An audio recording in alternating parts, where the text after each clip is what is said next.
There they go. Yeah, there they go. Mic check. Mic check. This Mic one? check. Mic check. No. Well, I don't go. So I gotta start over. Keep on So, mic checking. 12 years and So you 12 years retired and 14 late. years. Huh? You're retiring late. 55. Yeah. 55. I'm done. I got my. Mic letter check. the other Mic day. check. 1 2 1 2. Mic check. Mic check. So that's my goal. No. That's my goal. That red cord? Pray about it. Pray about it. Do it. You can make it Turn happen. sideways. Be careful with this cord, bro. No, I got you. What, this? Ben had it. Yeah, Mic he just check. had it Mic next to him check. the whole time at the other place. Yeah, you're good. You're good. You could have been in t-shirt, in a t-shirt and shorts, and you would have been okay. Can you hear me now? Watch out for that red cord. I got you.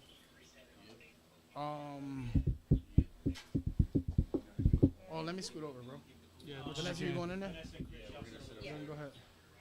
Because he's running the computer over here.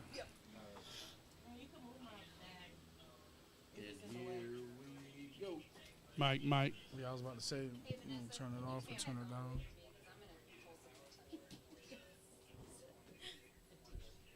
That's good. Luke, is that going to be too loud? No, that's probably good because the other. Whose bag is this? The black bag? Yeah, that's right. You can move it. Okay. All right. I didn't want to touch it. Watch out for that.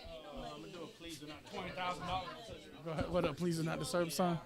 You got one? The tech kid. Vontae. Vontae? Yeah. Vontae, can you grab me a sheet of paper? I'm going to write please do not disturb so nobody comes knocking on the door like an idiot. Got it. Right here. Oh, I just put a jacket on. Look at that. It's like Clark Kent and Superman. The glasses is the only thing that matters. All right, what's up?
That stuff you like doing in the back room. Yeah, that little trick I like to do. That one time. What you said about so-and-so? Just feel comfortable, guys. Just hanging out. That's all we're doing. We live on Facebook yet or no? We live. All right, hold on. Yeah, we are. Mic check. You know what it is. It's Thursday. Let this, that, and the other take you into the weekend. Let this, that, and the other provide the vibe that you need to take you into the weekend. If you're watching this, whether it be on your handheld mobile device, on your laptop, on your PC, what is it now? the PC or whatever, just know that the universe brought you here for a reason. Absolutely. And you know it ain't no jokes when the universe provides the vibe for you. Let's get this thing going. It's a special one, Saint. Yeah, I'm happy. Let's go. It's your homeboy Xavier Tio Johnson, the Pope Goat himself, and you tune into the This, That, and the Other podcast. Yeah, bitch. Hey, what's happening, man? White boy that legit. I'm locked in with my guys, my brothers. This, That, and the Other podcast. Y'all tune in. Stay locked in. We here. Let's get it. Yeah, if you don't know, you won't know. This is the one and only Coney, Mr. Producer's Chair, Mr. 1234, Mr. Your favorite producer. Yeah, dig. You're now rocking with the This, That, and the Other podcast. Get into it. What's up? It's your boy 92 Legend, and you are listening to This, That, and the Other podcast. You already know who I'm rocking with. I don't know. Maybe Hey, man, it's your boy Big Coos, and you know I'm rocking with This, That, and the Other. Tap in. What's good, family? It's your nigga Lil Nato coming live straight out of Polk County. And you live listening to This, That, and the Other podcast. The hottest podcast in Central Florida. Fuck it, the hottest podcast in the world. Tune in for more exclusives. Nato! Yeah. Like I said, you know what it is. It's Thursday. Let this, that, and the other slide you right into the weekend. This is a big episode for us. We are on location. We got outside of Polk County for a change. Yeah. Right, Arlie? Yeah. We're moving on to bigger and better things. Pinellas, right? We are in Pinellas County. Yeah. Undisclosed location. You got it right. This, that, and the other. I will say this. We have been mingling with the police today. Oh. It's a different vibe for us. Oh. We like it though. It was great, man. Listen, man, just seeing it from this side, and the vibe that was today was something that was really educational to me. I don't know about you, Saint. What you think? Yeah, no, definitely, man. It puts things into perspective, man. Honestly, it shows you, like John said, the humanity to the other side. That a lot of people don't understand that it exists. People think that most people are machines or robots, and they just they're human beings just like you, just like me, just like everybody else. So that's right. At the end of the day, man, listen, if you there's a lot of propaganda. I don't know if that's the right word, or a lot of push for hate towards the police department, man. But you got to know, man, there's more good than there is bad. Right, absolutely. You know what I mean? And take the time out. Whenever you're strolling the neighborhood or whatever, you see a police officer patrolling your area, get a chance to meet the guy. You never know. He could be, become one of your best friends. It might be somebody's cousin's cousin that you didn't know. Exactly. End up being like somebody's cousin that is actually somebody's friend. Yes, sir. Now, before we get going with the special guest that we have here today, I just want to give a quick shout out to Soul City Catering. We celebrated her 10-year anniversary. Let me get my horns ready. It was a special event. We got a chance. We were blessed to host the event, and listen, people showed up and showed out. It was a great time. Good food. Good people, man. Great times, man. So shout out to Kent West of Soul City Catering. AKA we love you, sis. AKA Burley. We appreciate you giving us the opportunity to host your event. Also, I would be remiss if I didn't tell the people, if you already don't know, This, That, and the Other is steadily a growing process, right? Yes, it's sir. always something new for us, and speaking of something new, we added one person to the family. It's a vital piece of the puzzle. You know, sometimes, you know, we see those comments, ladies, that, you know, us guys always speaking from the male point of view, but we listened and we learned. Yeah. And so I want everybody to welcome Ollie, a.k.a. the Pope Princess. That's big. What's up, everybody? The First Lady. The First Lady. That's what we call her, the First Lady. And I am truly honored and blessed and grateful for the opportunity to be a part of the cast, and I can't wait to see what we do moving forward. Yes, Lord. Yes, Lord. And you just know it wasn't a decision that was made overnight. Yeah, it wasn't. It was a process. We outweighed the pros and cons because, you know, females, you know, sometimes they bring that extra drama. Am I right, John? Listen, the thing is, right? I got an office. All of Suncoast PBA's employees are 4 females. We got enough sass in the building. So, you know, how many Puerto Ricans plus a female equals sass? Yeah. So shout out to you, Ollie, for taking this ride with us. You know, it's gonna be fun. Yeah, absolutely. It's a wild ride if you haven't noticed already. Again, very appreciative, very blessed. Yes, Lord. And also, I wanted. Yeah, you got it. We listen, then we learn. You asked for it. Be prepared. So shout out to you, Ollie, for taking this journey and, to be honest, putting up with our bullshit. Yep. No, I mean, there's gonna be a lot of it. Just bear with us. Be patient. You know. It's okay. God is good. God is good. Strongest soldiers. Yeah. Before we get into our guests, and I'm sorry if this is loud, let me turn my levels on. You know, it's only right. Hold on. Time out. Before you say that, it's only right that we take the time, guys, today to recognize a very important individual today, because this is his birthday today. So shout out to Lewis for turning 18 years old today. He could have been anywhere else in the world. He's here with us. Appreciate that. And he took the time to. That shows you guys the dedication and the love. Yeah. Because my birthday, you ain't gonna see him. He's gone. He's gone. I've already signed off. Already got the permission slip signed, so you will not see my face. Yeah, PTO. He gave me PTO. Boss approved it. Yeah, well, I appreciate that, man. 35 is a hell of an age, man. You know, and 30 about 10 years. At about 10 to that.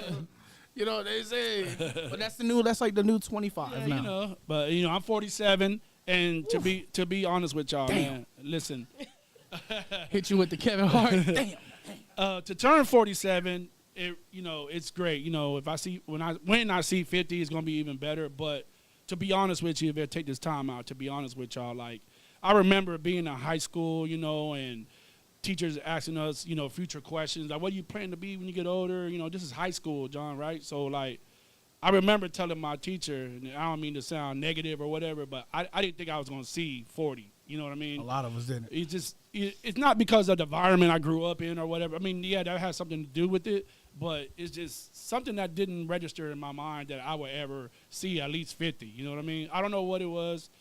Maybe some childhood trauma. I got to go back and see a psychiatrist about. I don't know. But, I'm here now, 47 years old. Thank you, God. I appreciate y'all. I wouldn't miss this opportunity for the world. So shout out to everybody. Thanks for all the birthday wishes. I've been receiving nonstop calls, nonstop texts. Facebook and social media is blowing up. Thank you, everybody who wished me happy birthday. And I want to say thank you to my wife who's patiently waiting. We're going to spend the whole weekend in St. Pete, and I love you, baby. My boys don't walk into a surprise when they get home. Hello, Mr. President. Remember Norbit? God bless America. But to continue moving on, thank you again. But to turn it towards, like, I don't mean to turn it to a sad note, but, we've been gone for 2 weeks now. We haven't shouted out or called out or, gave us a special salute to the people we lost recently. Yeah. We lost a few legends here lately. Yeah. We lost Malcolm Jamal Warner. Yeah. Rest in peace, Theo Huxtable. Rest in peace, Ozzy Osbourne. And man, rest in peace, Hulk Hogan, man. Let me tell you something, Like brother. if anybody know, saying you know, I'm a big time wrestling head, and He cried. I didn't cry. He cried. I mean, a little bit, He maybe. called my phone. He FaceTimed me, and he was like, and he ripped Hey, for his people shirt. our age, He ripped bro, his shirt off. that's what you did as a kid. Is you watched absolutely. Monday Night Raw, you watched all that Absolutely. stuff. It was How many- Hogan, do it you was remember? Rowdy Piper, it was all those cats, We bro. used to do that all the time. Exactly. Wrestling at our warehouse house. Ask my brother how many times I broke his back with the razor's edge in the bedroom. Snapped his back, bro. Snapping it. I kind of compare Hulk Hogan's loss to like Michael Jackson. Not as big as a scale, but like for me, and what I mean by that For the is culture, I believe it. when Michael Jackson, Generational icon, right, for right, sure. right. So Michael Jackson has been around since I've been alive. You know, my whole life. That's all I know. Michael Jackson. He was the mega star or whatever. And you know, with wrestling, you know, I tell everybody I started watching wrestling because you know my abuelo, he didn't know any English, so when he come visit from Puerto Rico, that was our way of bonding. Because you know, even though I'm Puerto Rican, my Spanish is not so good. It's no good looking. It's not good looking. It's más you know? o menos.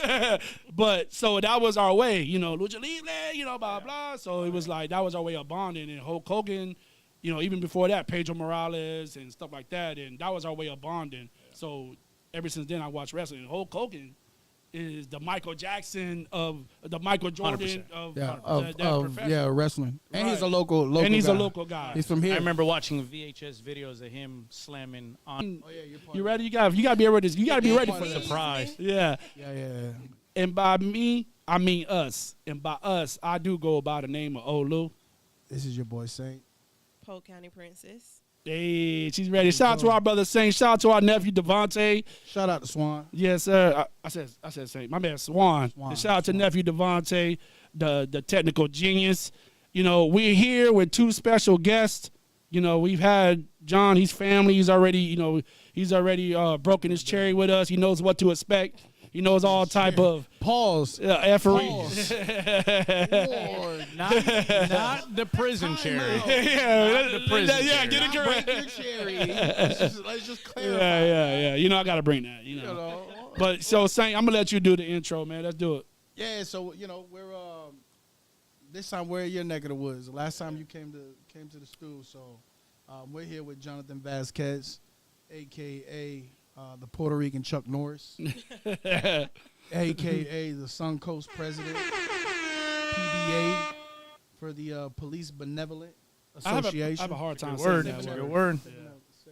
But See, benevolent. it works. I can't just say it right. I got PBA, Lou. Facts. So PBA. we're here with Johnathan Vazquez and Miss Sasha Lohn.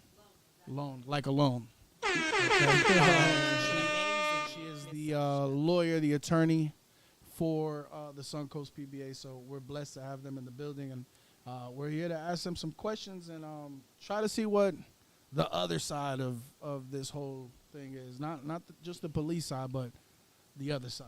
Yeah, but before we get to that, man, you know, our conversation today is going to be a lot about mental health. It's going to be a lot about the issues that police officers have on the field. You know, there's a lot to deal with, and sometimes it's, you know, you can't always deal with it. So before we start, man, it's only right, on behalf of everyone here on the pod, we want to send our thoughts and prayers to the family and friends of Officer Zachary Butterfield. We pray for you constantly. Just, you know, I know it's a hard time for that family, and, you know, we're just praying for your well thoughts and well wishes. I don't know if you want to talk about that, John, or bring it up a little bit. Go ahead. And Yeah, so we had a Southwest Florida PBA member, Zachary Butterfield, who took his life just a few days ago. What's crazy about it is that we already had lined up the graduation of our second cohort, the Suncoast PBA Applied Mental Health Certificate Program that Sasha and I helped create with the help from St. Petersburg College, and his wife, like an absolute badass gangster, showed up to that, you know, graduation, knowing that, you know, her husband, who just took his life, was going to be the topic of conversation. And she stood there and she stood out because she wanted to be the representative of suicide in law enforcement. It's a change. And that's huge. Like, to stand there on the heels of what her husband just lost his life, just took his life, and to stand there and to say, hey, this is real.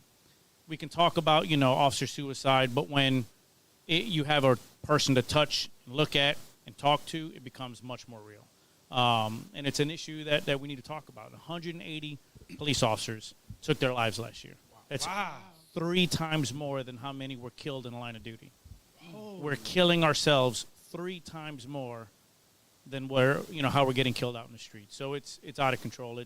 It's truly an epidemic. You know what I mean? Like, we've lost, those officers that took their lives 100% had other options. And we just want to make that known that is not the option. It's not even an option. Right. You know what I mean? There are way more avenues and way more places and way more organizations that'll be willing to sit there and talk to you and help you from A to Z. And we're one of those organizations. So with 187 or 180, I'm sorry. So how much research has gone into that number of, like, the reasoning and the why of why so many officers that took their lives? Is it the toll, the stress of the job, the things you guys deal with?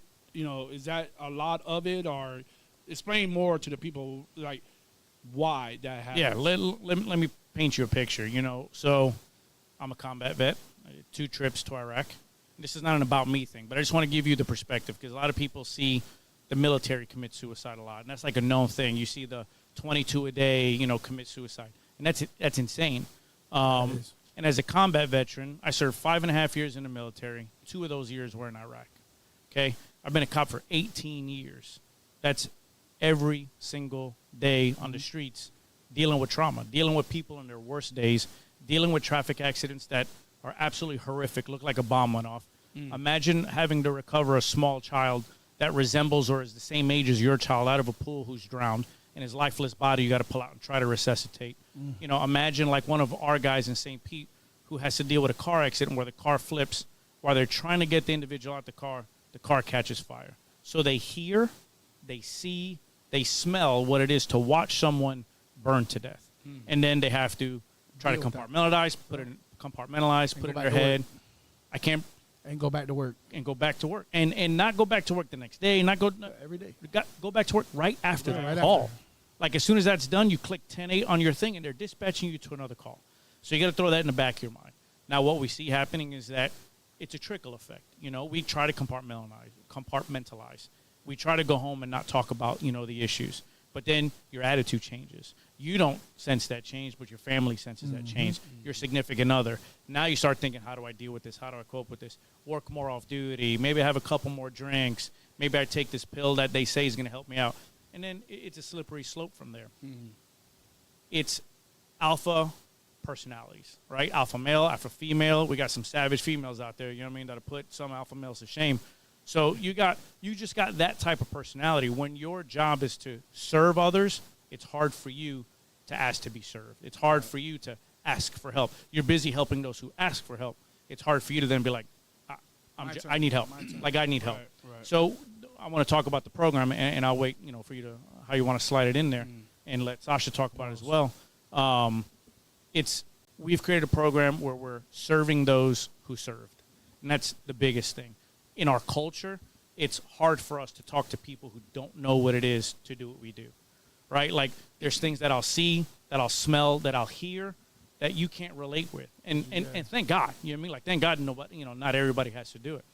But it's much more comfortable for me to sit down with somebody who knows what it is to do what I do and to say, I'm jacked up. Like, I pulled that kid out of that pool, and every time I close my eyes at night, I see my son drowning. You know what I mean? Or I see that kid. Or the traffic accident where you get a car seat, a child out of a car seat, and it's their lifeless body. And then you got mom and dad clawing at your back because they want their kid. That's something you got to live with for the rest of your life. And that's something that I'm telling you, you may be able to compartmentalize right then and there, that week, that month, that year. Shit, maybe your whole career. But it's going to get you at some point. At some point, you're going to close your eyes, and you're going to see that visual that you saw. You're going to smell that smell. Or you'll hear the song that was playing in your car right before you got out of it. That brings you right back to that scene. And you're going to relive that. And you're going to relive that.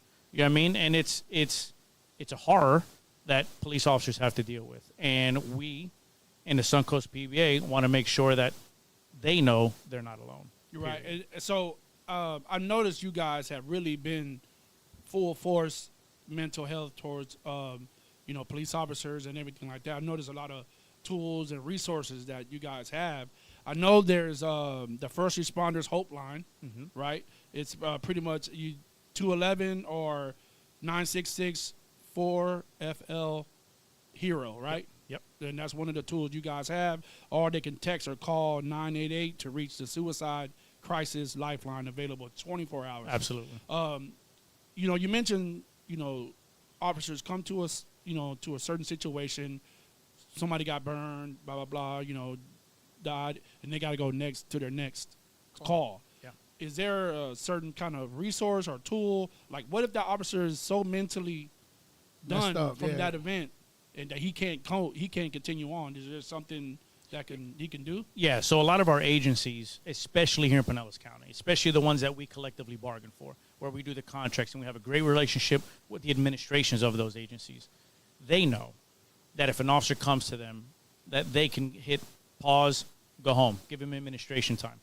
It's not all the administrations that have that issue with allowing that officer who just experienced a traumatic experience to be able to go home that day. It's the officer who has to feel comfortable saying, that just jacked me up. Yeah. So that's the biggest hurdle. They won't do it. You don't want that. I don't want that stigma. I don't want people to think I'm soft, I'm hard. If I'm here to do this and do that, I can't be, telling the admin, hey, I need off the rest of the night. That really messed me up. So we just need to be able to let them know, and they need to feel comfortable with that's okay. Yeah. Like, it's okay not to be okay. You know what I mean? Right. And for me to say, bro, now I got to cover your zone tonight is a hell of a lot better than me having to tell your wife your husband was a good man. Yeah.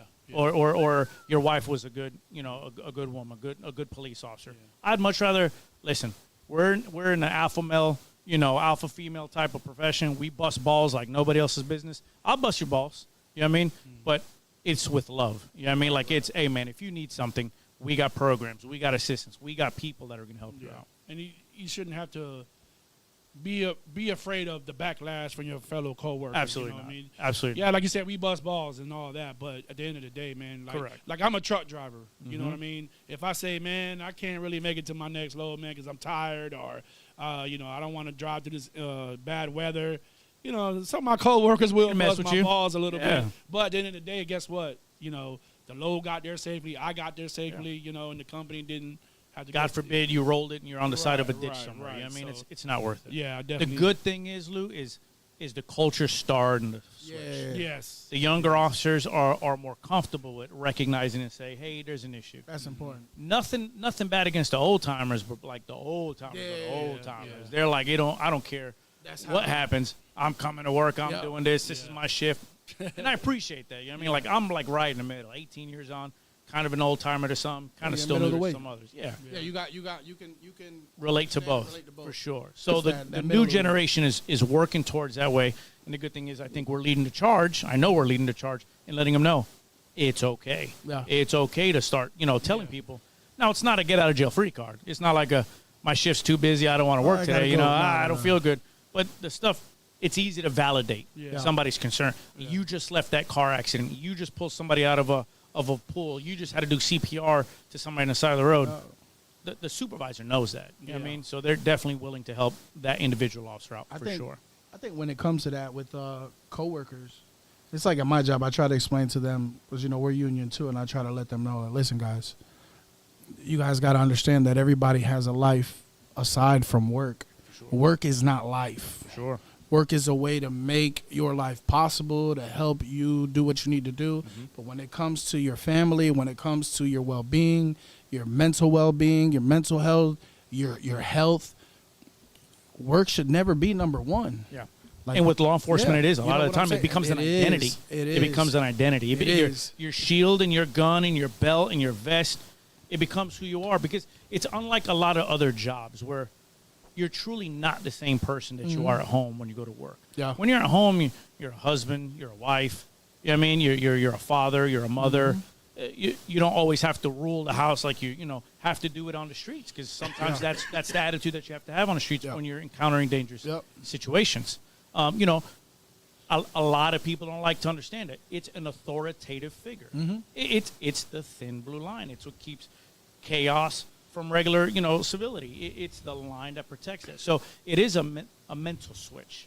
I'm about to say it is. So a switch. it's definitely, it becomes the police officer's identity, and Yeah. that's good and bad. And bad, yeah, because sometimes you never turn the switch off. Correct. So a lot of people don't know how to turn that switch off. You know what I mean? I could tell you that 18 years I can't turn it off. I sit in a restaurant. Sasha can attest this. I'm like, that's my seat. I have to watch the door. My wife already knows where to sit. You know what I mean? Yeah, that's how together so my long. wife. She's She's like, I know you like to have your back. There's the to door. wall. You can see I it. want to see everybody coming in. Sure. I'm the same way. Yeah, But it's important. I think that not only with the whole mental health aspect, but I think it's important to have things like this and programs and resources like this also to change that mindset with even the older generations. Yeah. Because like even with the older generation at my job, I let them know like, look, when you're sick as hell, when your wife is going through a breakdown, Don't come to work. and you have FMLA and you have to take off and I have to do your work, We're out. Yeah. I have no problem. You know why? Because you're handling business. Yeah. So I expect the same in return. For sure. You know what I mean? And sometimes a lot of people don't understand that concept of, you know what I mean? Because that you do, just like you said, there's good cops, there's bad cops. Mm-hmm. There's good doctors, there's bad doctors. Good pastors, bad pastors. There's good and bad in every Everything. aspect of life. Higher from the human Exactly. race. So you got good There's people good and who bad take people. advantage, and you got some people that don't take advantage and literally use it when they need it. Correct. So those people tend to kind of like leave that sour taste in other people's mouths when it's like, oh, this guy calls in 4 times a week and abuses the system. Let me pass it to Sasha because I know she's got some insightful stuff, especially when it's not always and only related to on the job. Sometimes it's dealing with a wife, like Sasha says, who just had postpartum, and now you're trying to come to work and put that behind you. A kid who's addicted to drugs, maybe a kid who just got arrested. Again, we're humans. Yeah. Our family is humans. So I'm gonna pass it to Sasha. I know she's got a lot of stuff. I appreciate y'all so much. Thank you, This Sasha. is such a neat opportunity. Wow. Thank you for Appreciate it. being a part of it. Oh man, thanks for having me. I think when we're talking about that mental health program, it's important to roll back to the beginning of it and the genesis of partners in this. And we hit the ground hard. Running. We met every agency head. We went on a little road show. We introduced ourselves to everybody. We worked really hard from like January 1 until like March 3, 6, somewhere in there. And then we took a breath. And we were like, okay, we've onboarded Relax. everybody. We've met every police chief. We met the sheriff. We've met every city manager. We're good to go. And then COVID, right? And every single city had a different response, and the county had a different response, and the agency heads had a different response, and then George Floyd. Yeah. So let's talk about mental health. Yes, Let's do. talk about mental health in a diverse law enforcement community where we have women of color, we have men, we have LGBTQ people, we have people from all these different perspectives All aspects. that are responding to a nationwide tragedy and call to action, right? And they're also in uniform. Our people are in uniform. So we have this identity issue with alpha women, because I'll say women first, and alpha men, right? Female perspective. I see you over there. So I'm going to go queen, not princess. All right? And we started talking, like, as we're doing these legal cases, I would go to John after these legal cases and say, this is a good person, but man, their wife is deep in postpartum. And that's why he's coming to work late all the time. So he's got a legal case that we're working on as his union because he was a jerk to somebody. Just a full-blown, can I say asshole? Yes, you can. Like, just a full-blown asshole to some nice lady, right, that he pulled over. Should have just given her a ticket, but instead he ran his mouth, right? So it's a realistic case, an internal affairs case. But when you scratch, like, 2 layers The below surface. it, I got a grown man crying in my office because his wife can't get out of bed, so he's taking care of the baby full-time, and he's worried his wife is Having going a- to take her life. So that's why he mouths off at work. He's not a monster. Yeah. But to that lady he talked to, He seemed was. like a monster. Yeah. Big old man in a uniform screaming in her face about driving too fast through a school zone, right? But in his mind, he's thinking about his wife, who's at home in bed, and his baby, and who's taking care of his baby. Yeah. And so we have to treat that underlying, like, you don't treat a tumor with Tylenol, right? Nope. And so that's where this program, we thought, what can we do? And between the two of us, we can talk pretty good. And we met with a lot of legislative partners, and every single legislator that came to us and talked and wanted our endorsement and wanted to establish a relationship with us, because they do that with Suncoast PBA. They want our endorsement, and we're proud to offer it to good people who put their money where their mouth is and show up for our members. But we said we want this program. And one of them, Linda Cheney, a House Representative member, hooked us up with Dr. Tanya Williams, who's the president of St. Petersburg College, who is a law enforcement wife. And she said, I like this idea. Let me send you over to a dean. Because she deals with it firsthand. That's what I'm saying. Yeah, so she deals with it firsthand.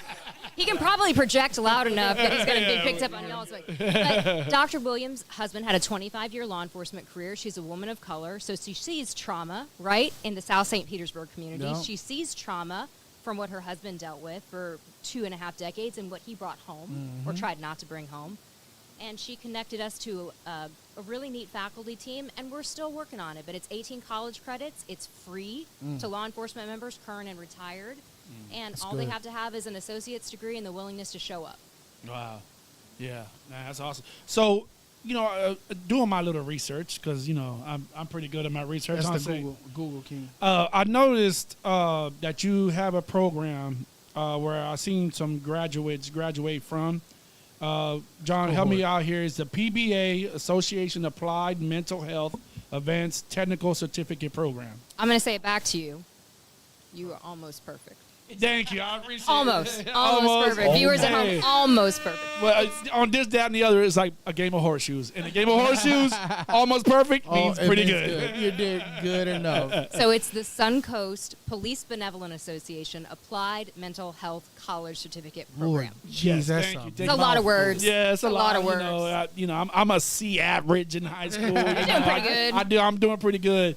If you can, please, Ms. Sasha, elaborate on that for us. So that is the program that Dr. Williams helped us start at SPC. So any law enforcement officer, retired or current, can apply for that program. If they have an associate's degree, they're going to get 18 college credits for free over the course of 3 semesters. Wow. It's a law enforcement only cohort. And what we really wanted was to encourage the faculty to be led by the students. So the college needs to do what it needs to do to have accreditation. We want them to earn real college credits. But this isn't like teaching 18 to 22-year-olds. These are alpha women and alpha men who in their spare time are trying to figure out how to cut that suicide rate, how to take care of each other, how to identify better with members of the community so they don't disenfranchise people who should be running to the police, not from the police, right? And that requires cultural competency. It requires the willingness to listen. I right? love that. See, it's real. what's it called? Cultural competency. Cultural You have competency to means you've got understand. one mouth and 2 ears. Yes, you listen. God gave us 2 ways to listen, and 1 way to talk. Woo, man. Somebody better tell my wife that right there, man. Whitney. I love that. So after they finish the cohort, after they get it's a certification or a degree? They get a certification. We What would love do they do for with them that? to get it. So at this point, they become change agents inside their agencies. They've increased their cultural competency. They've taken all of that experiential data that John talked about. And they run back with it. Yeah, and go back to your agency and be able to identify, like, you always look great at work, and if you're coming to work looking like shit, something's probably up. Do you know what I mean? Like, if you're not trimming, if your hair's not good, something's wrong, right? Like, your good friends know, like, if my nails aren't done, something bad's going on at home. Do you know what I mean? Like, that's something I always do. It's something that I do for me. And so we're matching all that experiential data that you know when you really know someone well, and we're matching it with college classes. So that's not just, I know that because I've experienced it. I know that because I've experienced it. And there's academic data to back it up. But our real long-term goal is that these men and women go on and get their masters and they can become licensed mental health clinicians where they have confidentiality with their clients. So a cop or PhDs with their terminal doctorate degree. And one of our deep goals and deep hopes is by the time we're done with whatever it is that we're doing, which is meandered. It's a roller coaster, a beautiful roller coaster, is that we get to sit at somebody's graduation ceremony and then send them a lot of clients who need them. Wow, In church, we call that planting a seed. Yes. So what you guys are doing is giving these officers the resources. Once they have those resources, they are now the seed that's going to be planted in each one of their precincts and their offices and stations, and it should spread like wildfire. Yeah, it just slowly changes the culture, Yeah, right? that's And important. It is, and it's peer-to-peer Yeah. because a lot of agencies have, and they've had for a long time, like crisis incident stress management teams or like something terrible happens. You get into a shooting at work, right? And you have to take somebody's life. And no law enforcement officer wants to do that. Nobody signs up because they want to do that. And by the way, if they do sign up because they want to do that, we figure that out fast. You're going to get them the fuck out of here. Yeah. Yeah, that's exactly Yeah, right. yeah, you gotta Exactly. go. I didn't know if I was allowed to say that, so Yeah, that's yeah, exactly yeah, right. you gotta get That's the fuck out of exactly here. right. But the people that have to do that, that is deep trauma. Mm-hmm. And agencies know from the agency head level that they need to deploy resources to those people. But if you've just had to take somebody's life, and you know that your agency head, your sheriff, or your police chief hand-selected that person to come and talk to you, are you going to feel You're not gonna as feel comfortable. if your boss's person comes to you and says, how are you doing? Tell me everything. It's not the boss's fault. It's not that person's fault. And it's still a good resource. Yeah. But it's not the same as if something bad happens to me, I can always turn to him. That's my peer. That's my friend. That's a person I trust instead of It becomes somebody a job, that I'm worried though. about. And in law enforcement, one of the legal hurdles that can happen is someone can get triggered for a psychological fitness for duty evaluation. So if they say out loud to the wrong person, I'm thinking about taking my life, or That's the right person, actually. it's the right person, to anyone you say it to is the right Yeah, it's person, the but right they're person. terrified because of your whole identity is wrapped up in this uniform, in this pension, in this way that you're taking care of your family and your family at work, because they become family at work. Yeah, you work with them. You're with them more than you are with your family. And like they know you in a different way. Like they, like there's something really beautiful about this profession in the bonding between people. But those folks that say like, I'm thinking about taking my life, they can get sent for a psychological fitness for duty evaluation, which means that they can get benched, or even if the process goes all the way through, they can be fired. And that's really scary for people. You really change the motivation structure there about people asking for help. Yeah, I was about to say, I mean, if I tell somebody I want to take my life, then now my job's on the line, I'm going to want to take my life more. You know what I'm saying? I think in a situation like that, that's why I think it would be better when you have those resources and you have those people in there that can talk to them, because it is different. You know what I mean? It's, you have those that come in from crisis management and those teams, but to them, they really don't care about that person, because to them, it's their job. You know what I mean? It's like, hey, listen, John, we got another one, come and do your job. All right, let me go do this. And so the officer's not, you're right, they're not going to open up to that person, and that person in return might not really give a damn about what they're doing, because like, to them, it's a job. You want to hope that somebody that volunteers to be on a team like that for their agency is a good person. You want to hope that, right? But ideally, what that person really needs is a confidential, licensed mental health counselor that they can talk to privately, where Florida law protects that conversation. So if you have a conversation with a licensed mental health counselor... Yeah, those are HIPAA. That's all HIPAA. It's HIPAA, and it's also Florida statute protected. The same way when you have a conversation with your attorney, you have attorney-client privilege. Confidentiality, It's confidential. No one can make me testify in court Period. about what my client says to me, with very, very, very small exceptions that are irrelevant to this conversation. But that we want people. Yes, ma'am. You go. I do have a question. Yes. In regards to the program that you just mentioned to us with the officers, do you find equal enrollment between men and women? We actually find an extreme women. over enrollment of women to men. Yeah, 'cause y'all are naturally nurturers. Maybe. So that's crazy. I like to challenge the gender paradigms, because we can look beautiful and offer nurturing and also bust balls and be savages. But yeah, we do notice a lot more women. But our sample, right, is only 2 cohorts. Okay. So what we hope is that more men will show the authenticity and vulnerability, which is the real part of power, right? Like a real part of male power is being vulnerable and showing up for other men, because we know that men change the conversation for each other. Absolutely. And John can testify to that, because he has done it. He has done it dozens of times that I know about, and I'm sure he's done it hundreds of times that I don't know about. Without a doubt. A man can speak to a man's heart in a different way than a Than a woman. woman can. Yeah. And that's why I asked, because I know, like they said, as women, we are more nurturing Maybe. and want to. Depending on who you ask. Yeah. But I know, as far as law enforcement is concerned, it is mostly male dominated. That's why I was asking as far as like the enrollment. That's changing too. Really? Women are starting to notice in law enforcement, this is a way that if you come from nothing and you have nothing, I would love to show you the pay charts of what we have women earning at St. Petersburg Police Department. We have seen people that come from nothing. And They're women, I hiring? think, particularly appreciate growing generational wealth for their families. You can grow generational wealth for your family as a police officer. And that's been a closely held secret for a long time in a men's club, and I think women are finally breaking into it and seeing, particularly women who did not come from means, right? And who had to build their own wealth.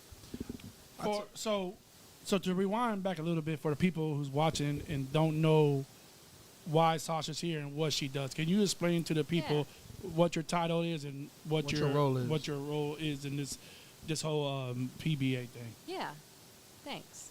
I can. So my name is Sasha Lohn. I'm John's partner at Suncoast PBA. My title is Executive Director and General Counsel. So that means that I manage all of our legal matters. I would say John manages our politics. We do a lot of that together. But legal and contract negotiation, making sure that those people that come to work in these hard professions get paid appropriately, get benefits Fairly. that are appropriate. I want more than fair. Yeah. I want them to get everything that they are They entitled deserve, to and yeah. more. I want to watch them buy their dream house, put braces on their They kids, should. safe daycare.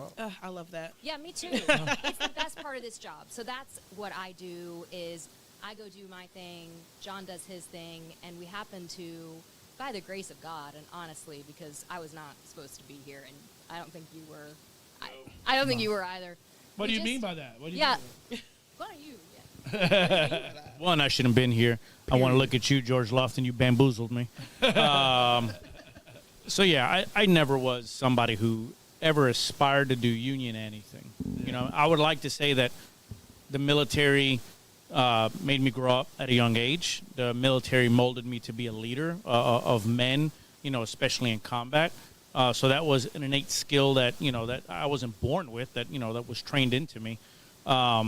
But as far as a union representative or PBA president, I never wanted anything to do with that. They were just the people who were there to back me up whenever I got accused for something, and they're the people that every 3 years came in and negotiated my contract. That's it. But one day I was able to become a peer rep for a buddy of mine in St. Pete. They used to do peer reps. It was like an intermediary. Yeah, something like that. Sounds good to me. Big college word right there. Yeah, I like To go before the board, right? So I would go in there and be like, hey, on his behalf, this guy's a good guy. You know, you don't know this, but let me tell you, you know, kind of vouching for the guy. vouch for the guy. Yeah, yeah. So I did that once, and I was like, I like it. I like kind of it. like that. Boy, He got off. Hey, I told the chief what time it was, and he got you didn't get in off. trouble. And I was Yeah, like, yeah, oh, I like this. My cousin was involved in a shooting in South Florida. He was hailed a hero. He got the key to the city, and 4 years later, got a 1983 civil rights violation and got sued. A defense attorney found a little niche little wording in the law and argued it. And the Florida PBA, which is like our parent company, we're completely separate and apart because we're our own charter with our own president, our own board. But Florida PBA is like the statewide organization. They paid for the benefit, or not the benefit. They paid for the legal defense all the way to the Florida Supreme Court. And I was like, all right, like this organization actually does something. Being the Florida PBA, which I had really never heard about because, again, I was just a cop. So I was like, let me try to be a rep, like an actual board member, like you guys saw out there, all my board members for all the agencies. I did that for a handful of years, and I was like, I like this. You know, I'm volunteering. I'm doing good stuff. I'm helping my people out.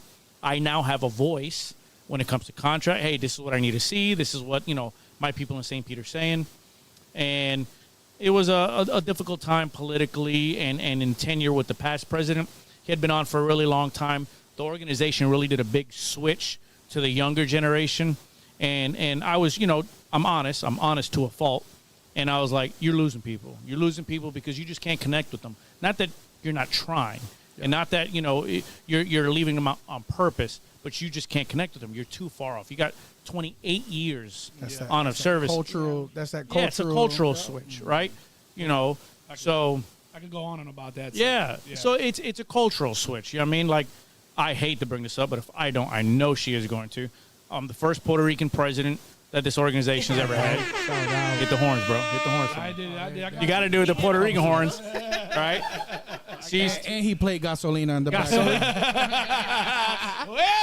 Yeah. So and Sasha's the first female in that position. You know. Yeah. Crank it up. I don't know. You hit the horns for her? You hit the horns? Yeah, I hit the horns. I thought it was just for Hispanics only. I'm just saying. So, like, we wanted to change the whole culture, right? Not just, it's a younger guy now. We want to change the whole culture.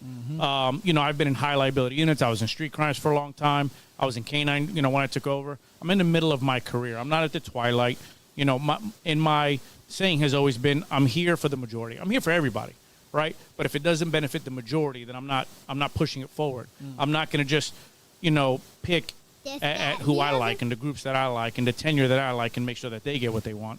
I want to make sure everybody gets what they need. You know what I mean? So Sasha and I, crazy story. She was leaving for she was the St. Petersburg Police Department General Counsel. So she was the lawyer, the HMFIC. Figure those words out. She was the HMFIC of the legal division of St. Petersburg Police Department.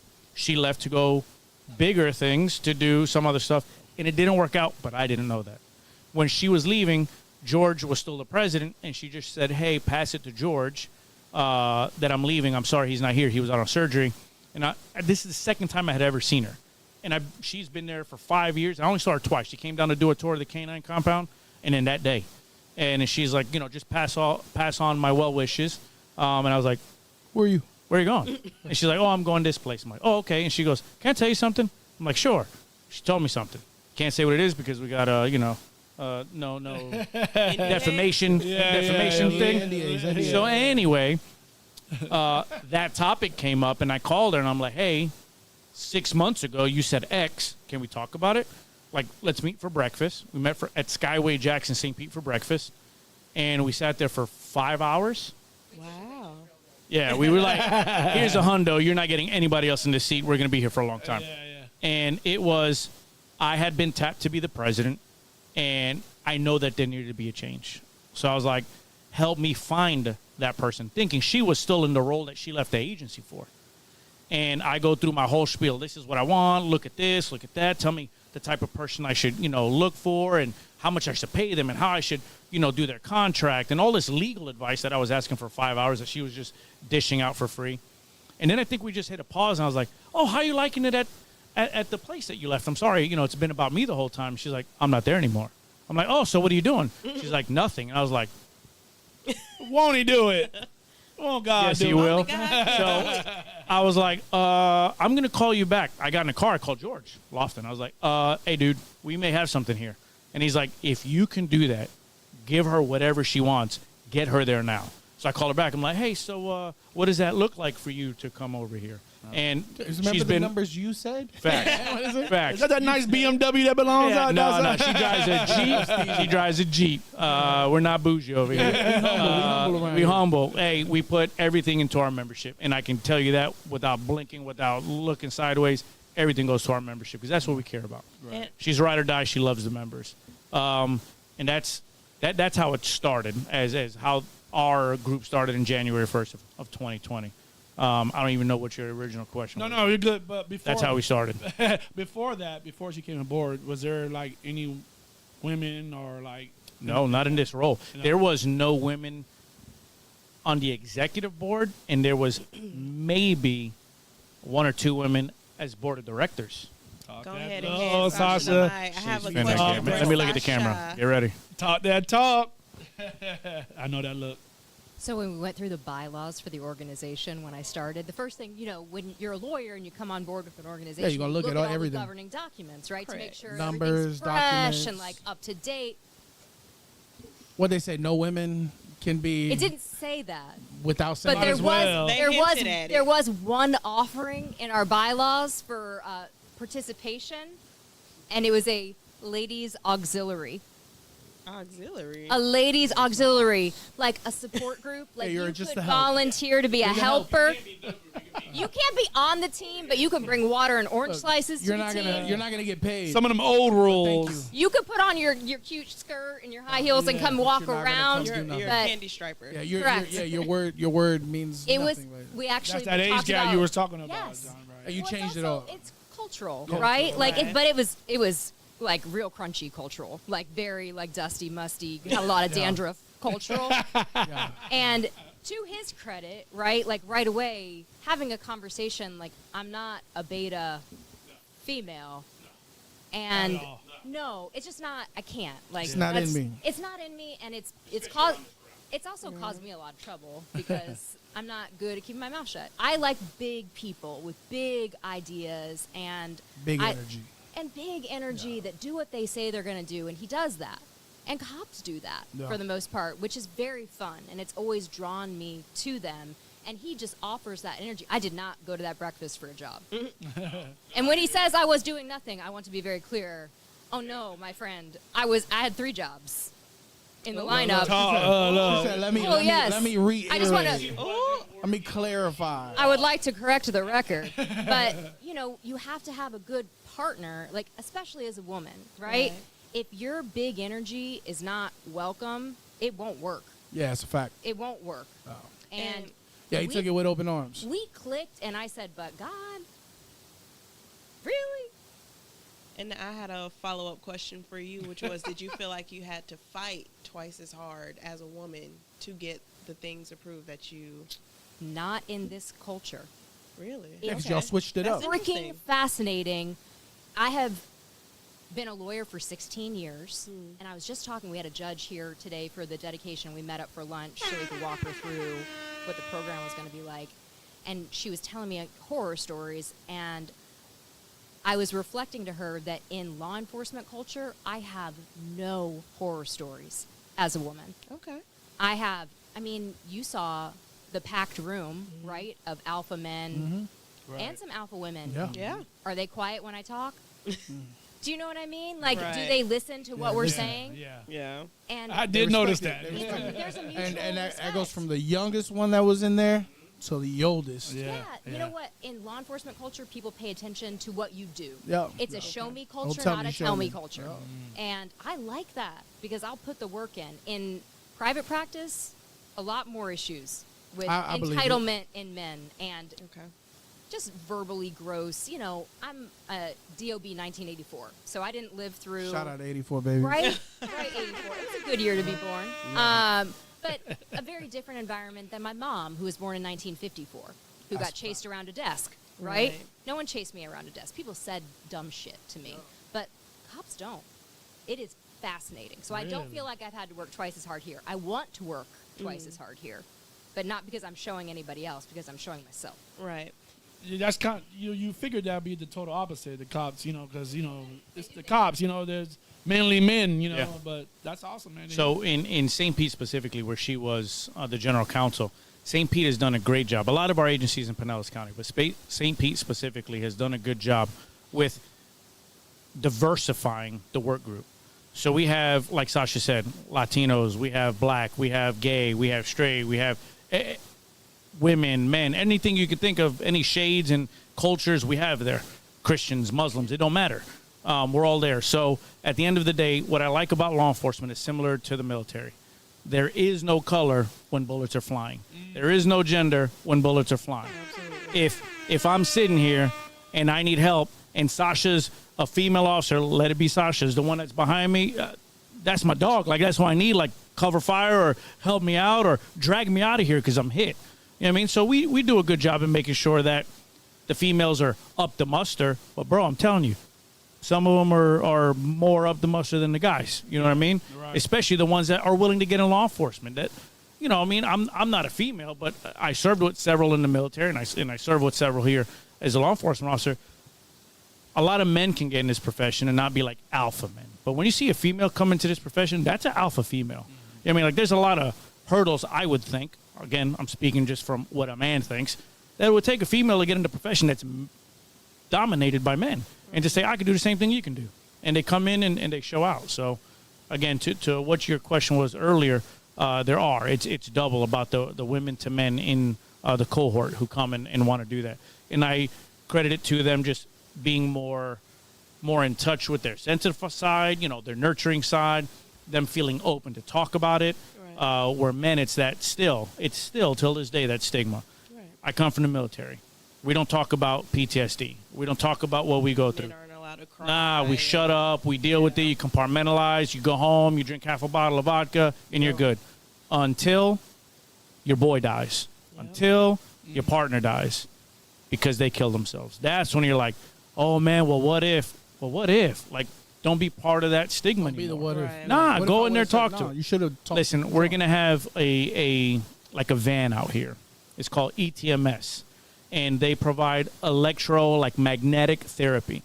What it is it's a way to restructure the brain to its healthy frequencies, right? Your brain is an electrical thing. It goes all over the place. I don't know. I'm no scientist, okay? So I'm just telling you what I remember.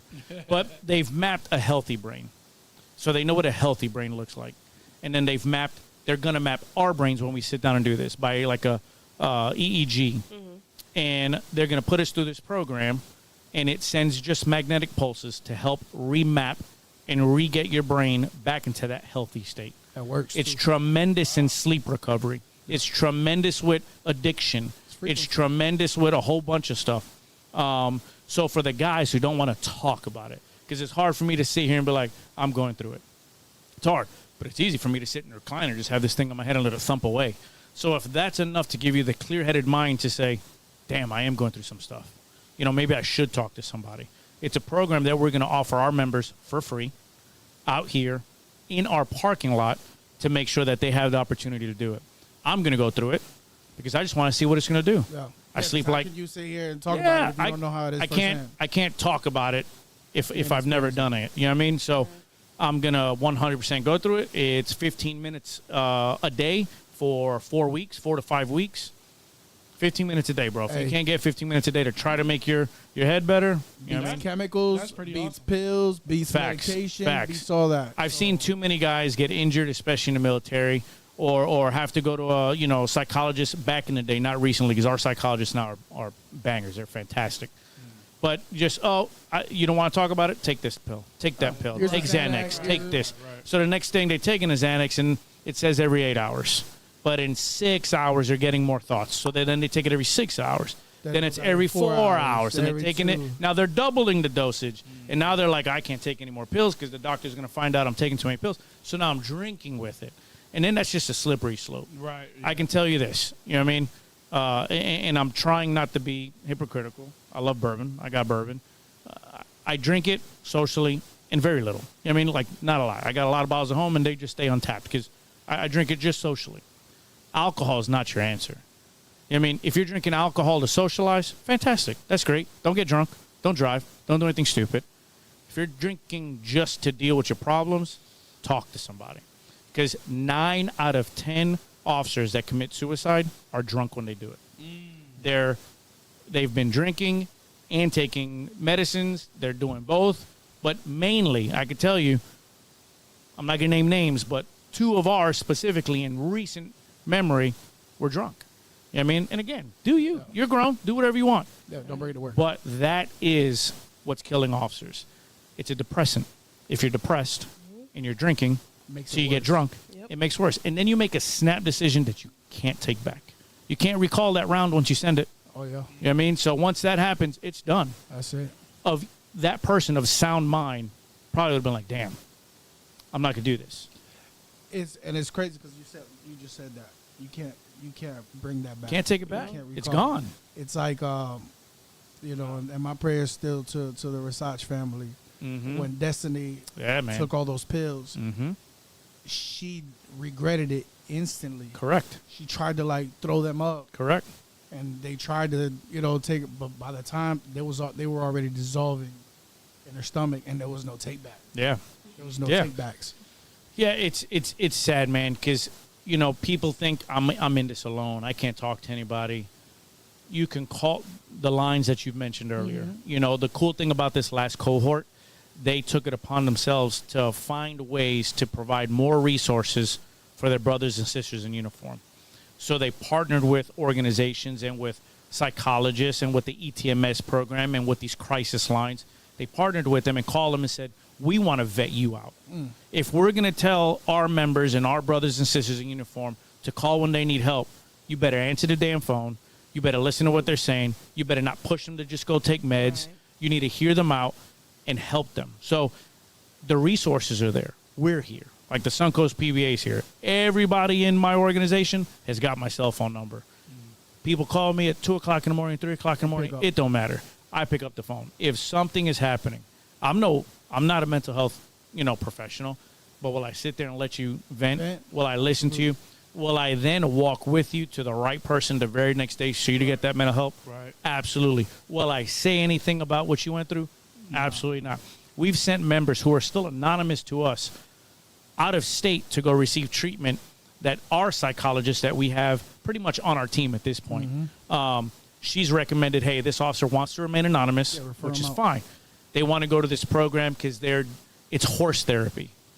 And listen, that's a big thing. Was it Hey, equine therapy? yes. Yeah, equestrian. Hey, she's like, what do you think? I'm like, Equestrian therapy is serious. if it works, It works. go. Sign Like, them send up. them. Imagine if I would have said no and that person takes their life. Right. Yeah, we got some That's local ones, wild. too. Whatever works. That's wild. I know. Because different things work for different people. Absolutely. Just like the magnet thing, the Right, just horse like thing. that. Yeah. I think that is a great, that program you got with the van coming out here is great because, as men, like you said earlier, we have a hard time opening up. For sure. We're not just going to go to our buddy or to our wives or anything like that.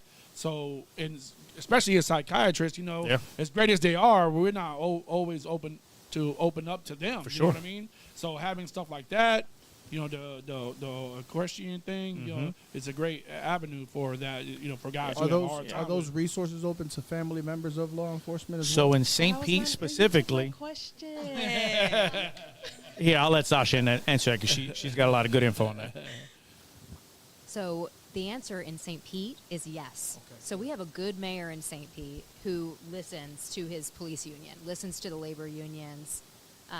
And one of the things that we said, going back to the example of the officer that mouthed off at that traffic stop, right, that has the wife at home going through postpartum, you know who needs therapy? His wife. His wife. So you're going to have a healthier worker who comes to work on time, feeling good, feeling better, and invested in his city if his city pays for his wife to get the help she needs. Yeah. And our mayor, Ken Welch, said, yeah, that makes sense, and he did it. And I Fast. I bet you he's thriving now. It's just exactly it's like changed- it people changes. just need episodic help, right? Postpartum is not forever. Suicidal ideation is not forever. Depression is not forever. But if people get the right resources at the right time, they get Changes better. everything. Sometimes you need that spark. You need to spark That that. spark. Oh, wait a minute. I do have a mental health issue, Correct. man. That machine that I put to my head, or the person told me, yeah, I get it. So Exactly. It kind of sparks. And the neat thing about that ETMS program that John's talking about, that's going to be the van that's air conditioned and nice that's plugged into. It's not like a creepy van. It's a nice big facility. It's not just and a we're plain white hosting van. it here so that they can get the data they need to build a brick and mortar facility in Pinellas County. They just need data to show the Right. legislature. But it's not like you sit down in the chair and it immediately starts, right? It's 15 minutes, but you need 2 to 3 minutes to have it put on your head. And you can't tell me that the men that run that program aren't going to use those 2 or 3 minutes to just say, like, you doing good, brother? Yeah. And now that's a man-to-man conversation that didn't require a weird appointment with a therapist. It doesn't, like, we're not talking about your mother. Do you know what I mean? Like, we're not talking about your childhood. But that's why I'm so excited that John's doing it, because it leads the way for men to see, like, being vulnerable, and that is not weak. Being vulnerable is how you take care of your family. If you drop dead as soon as you retire, because your identity is gone and your pack animal, you've lost your pack, right? And you've been drinking your whole life away to get to retirement, and now you're 55 and you're dead at 56. What good has that done for your family? How strong is that? It's not. It's actually really weak. It's really weak. It's selfish and it's weak to cover up instead of actually solving what's going on. We don't treat tumors with Tylenol. So you guys, go ahead. No, go ahead, do your thing. So, I can't help but notice how young you guys are. Thank you. You know what I mean? Super young. In this, you guys coming into this field, right? And obviously you deal with veterans that are 25, 30 years in. A lot of them are older than us, right? Have you guys met any challenges with dealing with those officers or those people in the field where they're like, shut the hell up, you don't know what you're talking about? Like, you know, do you guys Can I ever say have from the pushback? lawyer's perspective very quickly, I think what people want after a critical incident like an officer-involved shooting, they just want to know that the lawyer that's coming out to them at 2 o'clock in the morning is good and is reliable. Yeah. And that's reputational. I don't think it's about age. I think it's about competence in the field, relationships. It's about having a good bedside manner with your clients and meeting them where they are and being protective of them from jump. John can speak towards the membership management portion, but I can say, as the lawyer for 1,900 law enforcement officers, nobody's ever asked me how old I am. Yeah. 41. Right? But nobody's ever asked me what you say, law school 21? I went to. No. The best one in the state of Florida. No. Nobody ever asked me where I graduated in the class at the top. No one asked. It's 2:30 in the morning. Yeah, you're here, and you're here and doing a handling person business. is there saying, "Get in my Jeep. Do you need a glass of water? Yeah. Have you called your wife or your husband? Now let's talk about how the rest of these 8 hours are going to go before you get to go home. I'm going to be at your hip That's until you go crazy. home. Yeah, because it has to be done until It's not done until it's Until done. it's not we done till walk it's done. them back until it's done. wow. So it's an interesting culture for that reason. Yeah. Before you pass the mic, I had a question. Okay. Has there ever been a time where you had to answer those calls and you were underestimated because you were a woman? Oh, well, yeah. Yeah, you see the looks.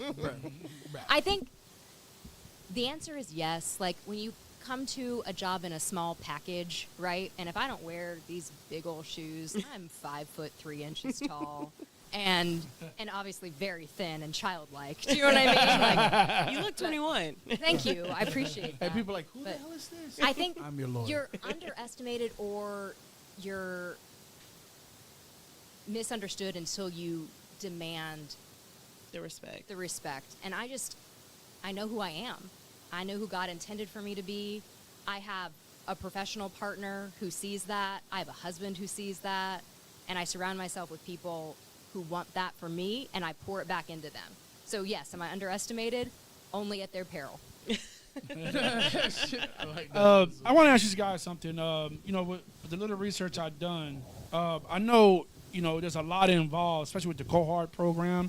There's a lot of foundations involved. And I did notice that there was the Pepin family. Shout out. The Pepin. Tina. Pepin. Is it Pepin? Pepin. Pepin Faith Foundation. Can you tell the people a little bit more about that foundation? They're fantastic. They're such a fiduciary.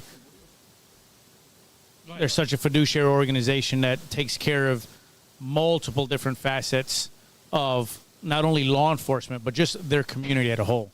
They have their own school. Like, they've created their own schools for people at need, you know, for children in need. So they're a great organization, and they love first responders. They love law enforcement. So they're not just, like, talking about it. They put their money where their mouth is. You know, they say that they support us, and then they pay for things. You know what I mean? And that's the biggest thing. It's not uncommon to hear, oh, we support you, you know, we'll do something, and then they fizzle away. This foundation, through Tina and her father, have been fantastic. So they're great. They care about law enforcement. They're the reason the law enforcement officers go through this cohort and pay nothing. The legislature helped the college, right? They paid for the professors and to keep the lights on and the janitor to come in and clean. And the Pepin Foundation paid for the students, for the textbooks, for everything. So it's fantastic. It could not have happened without them, for sure. For sure. Yeah, so they Shout truly out care. to them. Yes, for sure. So I want to get back to your first question, or the question before this one, or your question, when it was talking about where we met with any resistance to the old heads, to the old timers. That's what I want to know, yeah. Respect the whole heads. Yeah, respect the old heads. Love them. You know, they laid the foundation for sure. But before you answer that, the reason For why sure. this answer to that means so much to me is because, you know, I'm not a political guy or nothing like that, so I can tell you. But I feel like some of the old heads that make these laws and these rules, or they go by the old rules, and They're out it's of like, touch. I feel like there should be, you know, I know this is a touchy subject in political, there should be a term. for some of these old people. No, there should be a term. It should be, right? Yeah, you should not be a House representative in Congress for life. Right, exactly, because time changes, man. Correct. There's a lot of things we got to be Correct. more acceptable to, and Correct. 9 times out of 10, the old heads are not so open Correct. to the new changes. Correct. man. 100%. Right. So I think the blessing in law enforcement is we are a show me group, right? So the day one when they call Sasha out, whatever perception they had of little old 5'3", skinny and childlike Sasha that they had, own words. that in her own words, that goes completely away when she opens her mouth and starts talking. And then not only does she demand but commands respect, and not only she demand but she commands that authority, and it's like, oh, she knows what the hell she's talking about. She ain't playing. Yeah, I mean, she talked about what she hates talking about, and I'll talk more about it. She graduated from the top college in Florida when it comes to legal stuff. She graduated What college is that? We shouting them out or what? Florida. UF, UF, right? I was about to say, yeah. UF Law School, Florida and she Gators. went to FSU. She went to both of them for undergrad, so it's Which FSU one- and which one UF. you Which one do you better? like more? They want to know. Seminoles or a Gator? Which one are you? Oh, wait. This could cut the conversation quick. We can Real quick, yeah, we gotta do it Please quick. answer this. Go Gators or go Seminoles? I'm a mercenary soldier. You're a merc- I'm a mercenary soldier. UF got me paid. Yeah. So there you go. That's it. FSU. I can't Y'all argue didn't with give me a that. degree I could make money with. Appreciate you, but I appreciate like that. you. I I appreciate like- that writing Yeah. degree, Yeah. but Honest it was answer. the law Haters. degree that paid that mortgage. It was an honest I can't, answer. Yeah. I can't say nothing. So to Sasha's point, you know, or to your question about how was she perceived when coming on those, you know, life or death situations where an officer had to take somebody's life, or when she went to fight for their career in internal affairs, whatever their perception was quickly done away with the second she started talking. Because the main thing is she cares. So when she goes there and starts talking to you, immediately your defenses are down. She's like, oh, she really cares about what's going on, what's happening. For me, I would hope that others would say that I've been in units.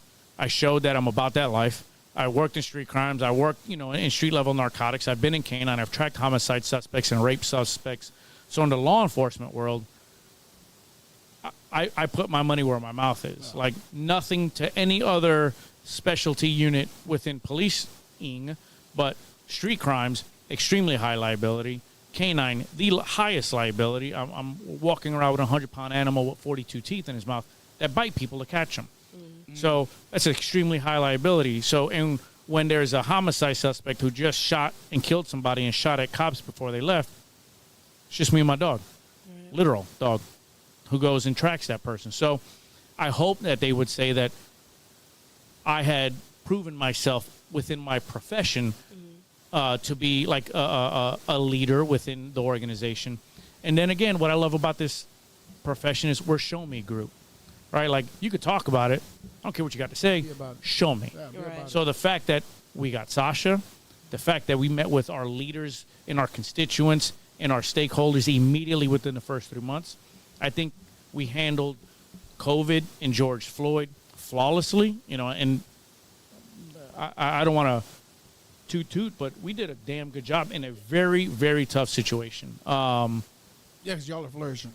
Huh? You Yeah, guys we're are doing flourishing. good, man. You're Listen, doing good. I can tell you this. We're the only organization in the state of Florida that has had the gains that we have had for the 5 years and 7 months and 31 days that Yeah, we've 'cause been when here. they were saying the numbers, and I was like, Yeah, we've grown.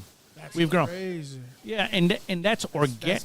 That speaks volumes. For sure, and it's organic. Like it's happened from within. Like we didn't. You heard that word, right? Organic, yeah. That's our motto. That's our favorite Organic. It didn't happen because we got like a new territory. It happened because the members that we already were positioned to gain, we gained their trust. You know what I mean? And they're like, oh, I could ride with them. Like they know what they're talking about. You know what I mean? They know what they're doing. And listen, I'm still learning every single day. I'm still faced with new challenges. Like, oh damn, never seen that before. But I'm open and willing to say that I'm not perfect. But I can tell you this. I've told my son this. I've told everybody this. My brother's probably heard this 1,000 times. I'm damn sure not the tallest. We know that. Yep, damn, Lou. I'm not. Listen, I'm not the tallest. I'm not the strongest. I'm not the smartest. But what I can tell you that if nobody's gonna do, nobody's gonna outwork me. Period. Right. Because that's all on me. And So that's nobody's what gonna is it, outwork me. The show me. Show me. Show me. Show me Yeah. part. That's a Like show I'm me gonna show you that at 2:00 in the morning after my 10-hour shift. When you call the emergency line, I'm gonna be showing up and I'm gonna make sure that you're good. Sasha's gonna be showing up and sitting in the car with you, making sure that you get the best legal advice before you go do your walkthrough, before you go get interviewed by the homicide detectives and the state attorneys and all that. It's not ever about, oh, this is the version of the story you got to tell them. You need clarity of mind. You need to sit here and breathe a second. Let's talk about what happened, and let's say it the right way. That's it. You get the support. You get the support from the membership when you see, just like any union. If the membership doesn't have faith in its leadership, you're gonna lose membership. Period. But once you see that the leadership is there, that's when the membership automatically grows because now there's faith behind that leadership. So it coincides and it goes hand in hand. You know what I'm saying? So obviously, you guys to have had a 90-something% increase shows that you guys are in fact a show me team. You know what I mean? We're not here to bullshit. It's not, like you say, you get called at 2 a.m. You don't pull up and you don't say, all right, let's get this shit over with. No, you say, hey, did you have some water? Yes. You want to, let's go ahead, calm down. Let's do some nervous system regulation. Relax. Do you know what today is? No, because it's important. It is because a true. lot of people instantly forget. Nervous system regulation. Situation. That's why I took the mic from John. That nervous system regulation Well, piece it goes into is shock. like I oftentimes tell people, like, can you put your feet on the ground in my car and press your feet down? And they look at me like I am crazy. Yeah, you're like, just do it. And then they press their feet into the ground. And I say, breathe. Just breathe for like 10 deep breaths with me. Oh. And we breathe together in the car Then they can recall everything. while they way press their better. feet into the ground. And Man. I cannot tell you how many times after that they will start to cry. Yeah. Or they'll say, can I jump out of the car for a second? I'm going to vomit. And Wow. it's because they're somebody who holds the space for that. And I am not perfect. I learn something new all the time. It's the great grace of God in this profession is that you get the opportunity to sit with people in their life's worst moments. Like, what a privilege is that? To get to say to somebody, like, I see you. Yeah. But I see you. I see you. I see you. I'm going to breathe with you for a second. And then we're going to go do this incredibly hard thing while a lot of them still have blood and bone matter on their uniform. Like, what a privilege is that? And if you treat it like that and you stay in that mindset, which John does every single call, and which I try to do every single, I think, is to sit with people in that and really be with them. Like, truly, I know I'm saying it over and over again, but, like, what a privilege is that?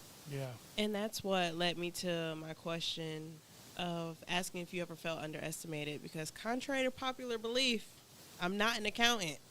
I'm actually a nurse. Yeah, she saves lives. Too. So I do receive a lot of pushback from male patients because I know there's a stigma. I mean, it's not a stigma, but we aren't, as women, we aren't able to relate to men 100% because we're not in their shoes. And so with your position that you're in today, do you feel like at this current point in time, I guess it's fair to ask as far as the PBA is concerned, do you feel like you're opening that avenue for more women to be able to come in and be able to serve as that, I guess, vessel for the male officers? I appreciate that, and the female ones, right? And the female ones And I as see well. you as a nurse in a still male-dominated tiered system, right? Where depending on what kind of nursing you do, you're going to see a vast majority of male patients that are going to treat you like shit, despite the fact that you're there to save their ass, right? So I see you and I hear you in that. I guess I also get to operate as a white woman, right? So I don't have the added layer of being a woman of color, and I see that too. So there's just a realness. Yeah, it's real, right? Like when I walk into a law enforcement setting, there are a lot of assumptions about me that might also be inaccurate that people like. Like they might think they know who I voted for president. Yeah. They're probably wrong. Do you know what I mean? But they might think they know my political affiliation. Right. They're probably wrong. They're probably wrong. But it doesn't matter in that moment, right? When Right. bullets are flying. I think I'm just trying to do the right thing. Whatever That's the it. right thing is for my client at that moment, to be the right partner to him, to be the right person in this organization, and women will naturally follow that because they're drawn to that authenticity and they're drawn to opportunity, and I make good money and I can help take care of my child and I can have a good, full, beautiful life. What rational person, man or woman, wouldn't be drawn to that? Right. And I will say, because we've grown 90% in 6 years, we've brought on 2 new staff members, largely because we needed the help. And they're both women. Yeah. And we're paying them great, and we're treating them great because this is an employee union. You're right. And labor unions know what it is to give people good lives. That's what we're striving to do. Most unions. That's what, labor unions. you know what? The I had unions to that say that, last and yeah. grow, they need to. Yeah, Otherwise, they they need need to to. get out of the game Absolutely. because it's 2025. Yeah. That's my argument daily. Like, It is not y'all better tighten 1945. up. Yeah. Do your It's a job or get fair out of the day's way. Pay is not a fair day's work anymore. Well, we need to get incentivized for real. Be excited about what Oh. you're doing or stop. Or stop. Right. Absolutely. I hope that answered your question. Nah. It did. And I mean, I feel like it's very clear. Being on both sides of the table, you can tell who's in it for the money and who's in it for the love actual and the passion. care and compassion for others. In nursing, in teaching, in law enforcement, in legal, everything. Yeah. you can tell who's where they're supposed to be. You Yeah. can tell who prayed about it, who thought about it, who asked God where they were supposed to be, and then sat in that and listened with their 2 ears and their mouths shut, and then tried their best to do it. Yeah. Regardless of how hard it is. Yeah, regardless, because the hard stuff is the Yeah. good stuff. And So- that comes in within its And the hard stuff is always a learning opportunity. 100%. If it's easy, I'm bored. Right. I like that. So, like, something I want to know about, you're a part of it all. As an attorney representing law enforcement, how do you navigate the tension between public perception and the legal reality of high-profile cases or something like that? That's a good question. That's Yeah, I was a a good. really I was about to good say that's a question. good ass question. I think Suncoast PBA as a union does this really well because we treat our reporting partners with respect when respect is due and owed. So just like nurses, just like doctors, just like teachers, just like law enforcement officers, there are great journalists and there are shitty reporters. Right? And we've met great journalists that run podcasts. And we've met great journalists that write for newspapers. And we've met shitty reporters that masquerade behind big qualified newspapers. Just an opportunity for them. Well, or they don't deserve the print that they've been given. And talk about organizations that are dying, newspapers, and that's damn sad because as a country we need accountable journalism. And when we 100%. mess up as a culture, when law enforcement needs to change, the media's done a good job of recognizing that and pointing it out. It's when it tips into becoming clickbait, when it tips into becoming sensationalism, when it tips into becoming just something that gets that reporter more followers on their X account. That's when we get really pissed. We are good at saying when we messed up. And John's given hundreds of interviews now, and he's good at it, talking about the difference between bad law enforcement and human error. We recruit from the human race. People are going to say dumb shit. Let's figure out if we can fix it or if they're recalcitrant pieces of shit. If they're recalcitrant pieces of shit, they can't be in law enforcement. Wait, what's that word? Recalcitrant. Write that one down, Harley. Write that one down. We got to write that down. Viewers at home. Listen, but there are people. There are people who want to change, right? There are people who say there are people that we've represented. If you want to get like real hard, am I allowed to get real hard? Who've said dumb racist things, right? Because they are dumb, and they need to be educated. Yeah. And if they are open to that, Great. we will educate. We will find subject matter experts. We will assign reading. We will assign listening. Competency program. Cultural competency, right? But if somebody grew up in Buffalo, New York, and they've never met a black person, Yeah. right? And the first time they interact with black people, it's in a criminal setting. And the only time they ever interact with people of color is when they're arresting them. They Do don't they know, need yeah. more access to more educated, quality people, right? 100%. And that's part of our job. So that's a big foray from like how do we deal with high profile cases, but we deal with it macro and we deal with it micro. Micro is saying to a peer and a client, yo, you can't say that. No. It's 2025. Right. And not okay. Without getting into either our families, like, that's not okay. And we will not accept it as a union. It's not funny. It's not cute. You can't do it. Here's why. Let that be the first and last. Yeah, correct. And, like, let's use this as a learning opportunity. Recalcitrant means, as y'all well know, I'm going to get into it. I'm going to get into it. Recalcitrant means a client that sits and looks at you and says, no, I can say that. You know it's true. It's like almost like an entitled, Or, why are you saying that to me? Because don't you share my opinion, which is coming to Jesus for the client that I, in fact, do not. I don't. And the union does not.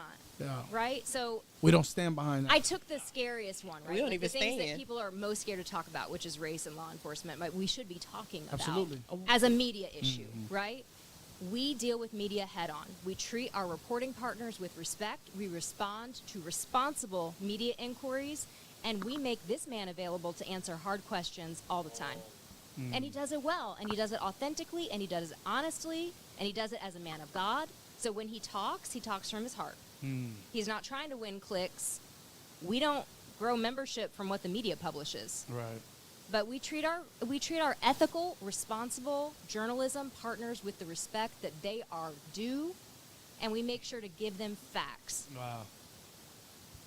So real quick to her point about that, you know, everybody has their own personal bias that they grew up with, the way they were shaped, formed, good, bad, or indifferent. Their feelings against law enforcement, towards law enforcement, for us, against us, for, you know, a certain race, against a certain race. What I cannot appreciate that Sasha was talking about is these reporters who come at it with a bias already. Like, if you're going to come to me and ask me questions about an officer, especially one that's not even in our area, okay, you can't come at me with biases already built in. Like, you're going to ask me to be completely unbiased in everything I do, because I don't see color, I don't see sex, I don't see age, I don't see anything. I'm a non-discriminatory person. I see facts and facts alone. Then you have to do the same if you're going to come and ask me questions. And I'll tell you exactly how it is whenever you come to ask me questions. That's probably not going to get published. So, you know, they're probably not going to play that. But you're not going to come to me and like, isn't it true that the officers did? No. Let's get to the basis with it. My huge thing during George Floyd was that sucked. It's horrible. Nobody's proud about that. You know what I mean? A whole bunch of things happened in that situation. None of them good. But why here in St. Peter we having protests about our department? Like, what do? We're a nation away from that. You know what I mean? That's on the other side of the entire nation. Why are you shitting on us? You know what I mean? Like, we work hard to make sure that we don't integrate with our community. You know what I mean? Like, we have a massive amount of African American officers, a massive amount of female officers.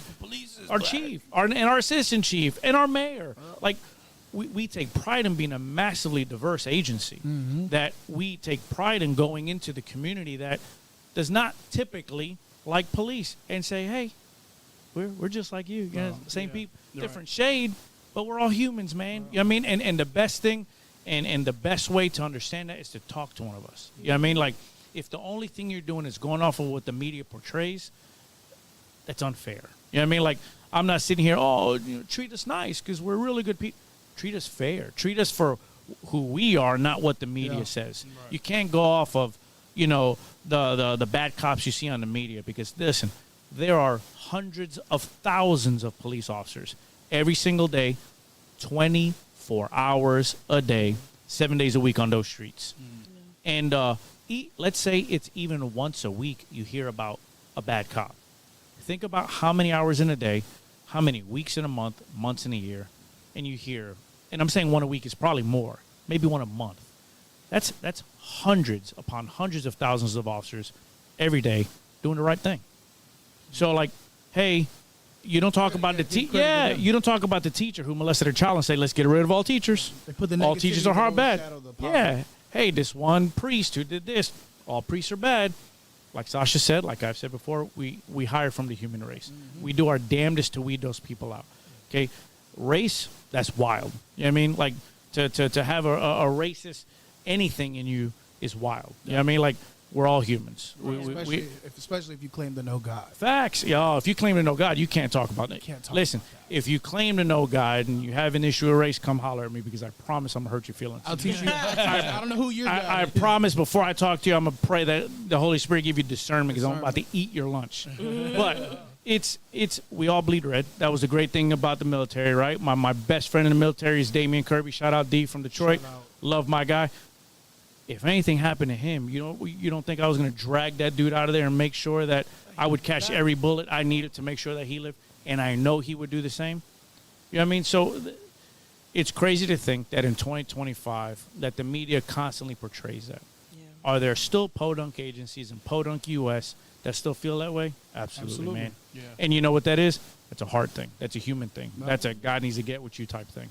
But there's bad people in the world, but we try our damnedest, especially here, to make sure that we have the best quality officers that there is, period. Because the most vulnerable community is usually the community that obviously needs the most help. And in St. Pete specifically, it's the African-American community. Mm-hmm. I could tell you this.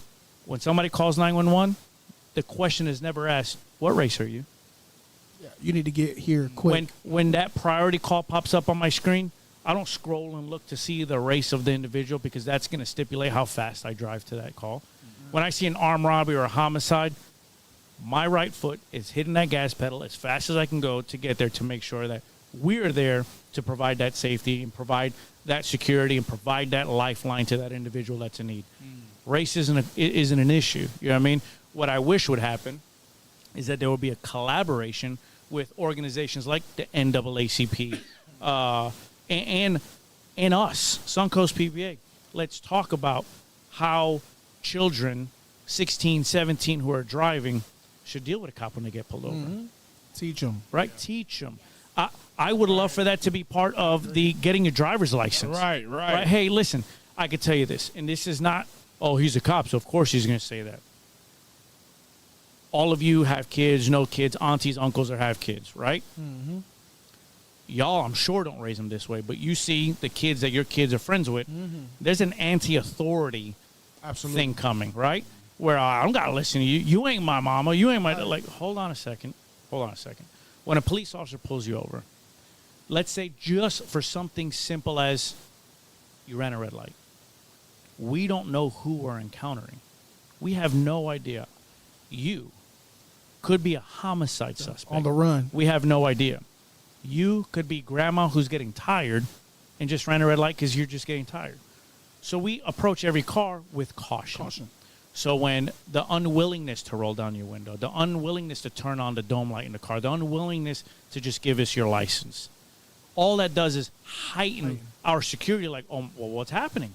Because if somebody is not a criminal, if somebody is not running from the law, they would, here's my driver's license, or roll down the window. Hey, I'm sorry, I ran the red light, my bad. Yeah, I've been pulled over. Hey, you got me. I was speeding, wasn't paying attention. I roll all my windows down. I turn on my dome. I'm a cop. I roll all 4 of my windows down. I turn the dome light on, and I keep my hand on the steering wheel. Yep. Because the instant that officer feels that I'm not here to hurt you, that emotional stress, that heightened sense of security, that adrenaline rush, boom. You know how many times I pull somebody over and they go, "Hey, officer, I just want to let you know I got a gun." Instantly. White, black, Hispanic, man, female, it don't matter. If you're willing to tell me you got a firearm and you got your concealed handling license, obviously I don't think you're going to dump rounds into me because you've already disclosed that you have a firearm. Right. So again, it's that, oh shit, you got a gun. But wait a minute, you just told me you got a gun. Yeah. So we're going to collaborate and we're going to work on that, and we'll be fine on the traffic stop. Queen, I'm watching your face.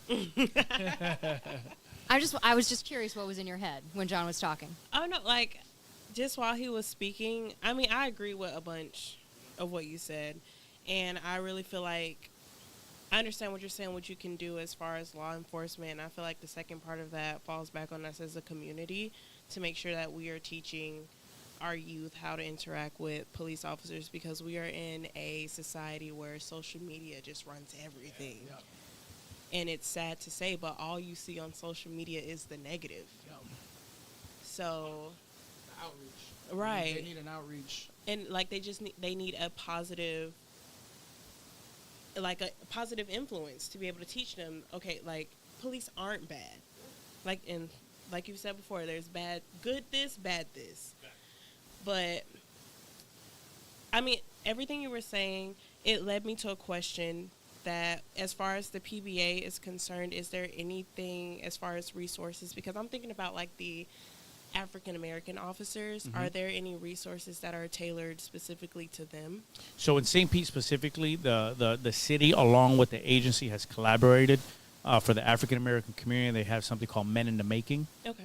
So it's African American police officers to include our assistant chief, I think, who's one of the founding fathers, if you will, of the organization.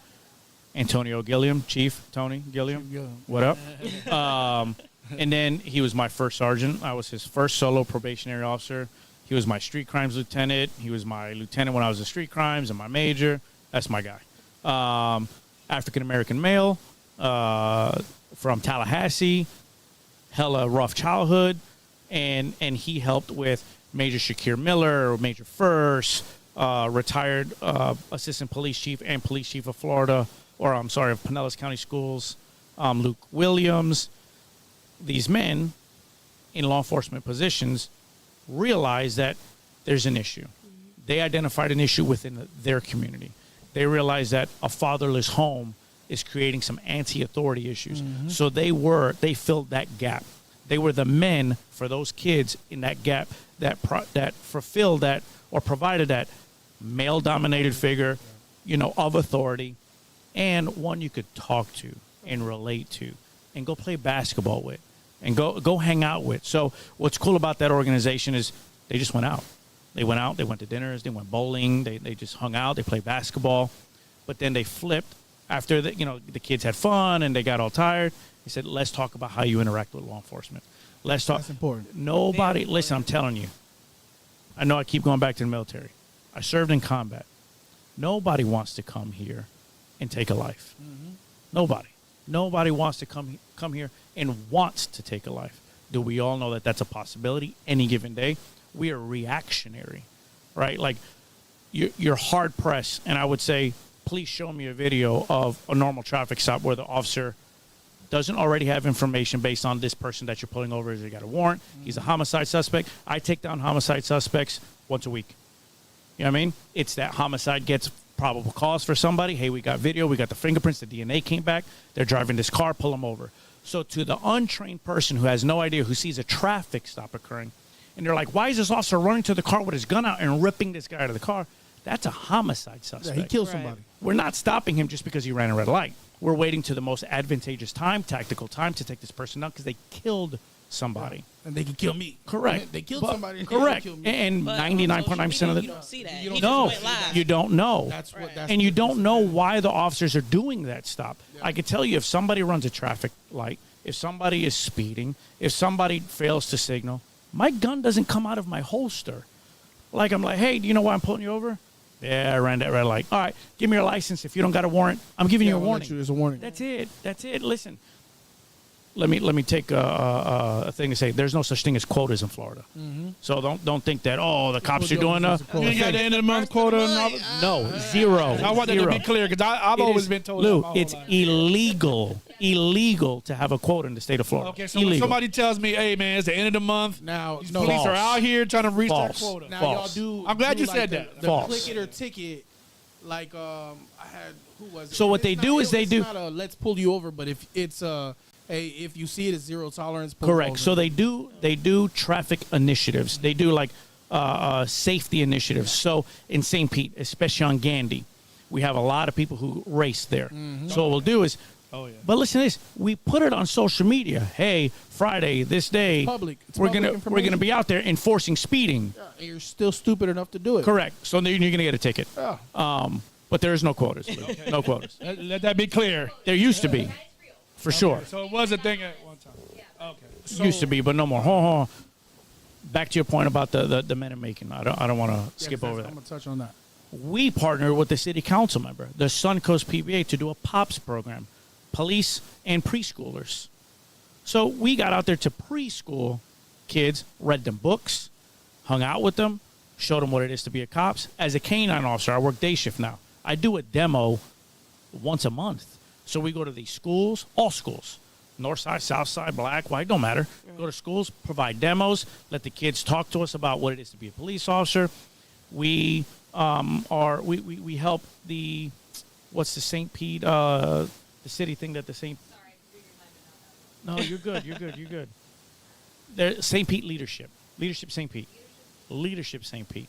So we help them, and the reason we help them is because it's leaders within the community that give us an ear to talk about both police work from my perspective and the union work from our perspective. Okay. So we're dealing with the leaders that then go and talk to their community. So we do demos. We do a whole bunch of stuff that we try to get plugged in and stay with our community, let them know we're not the bad guy. Right. We're here to help.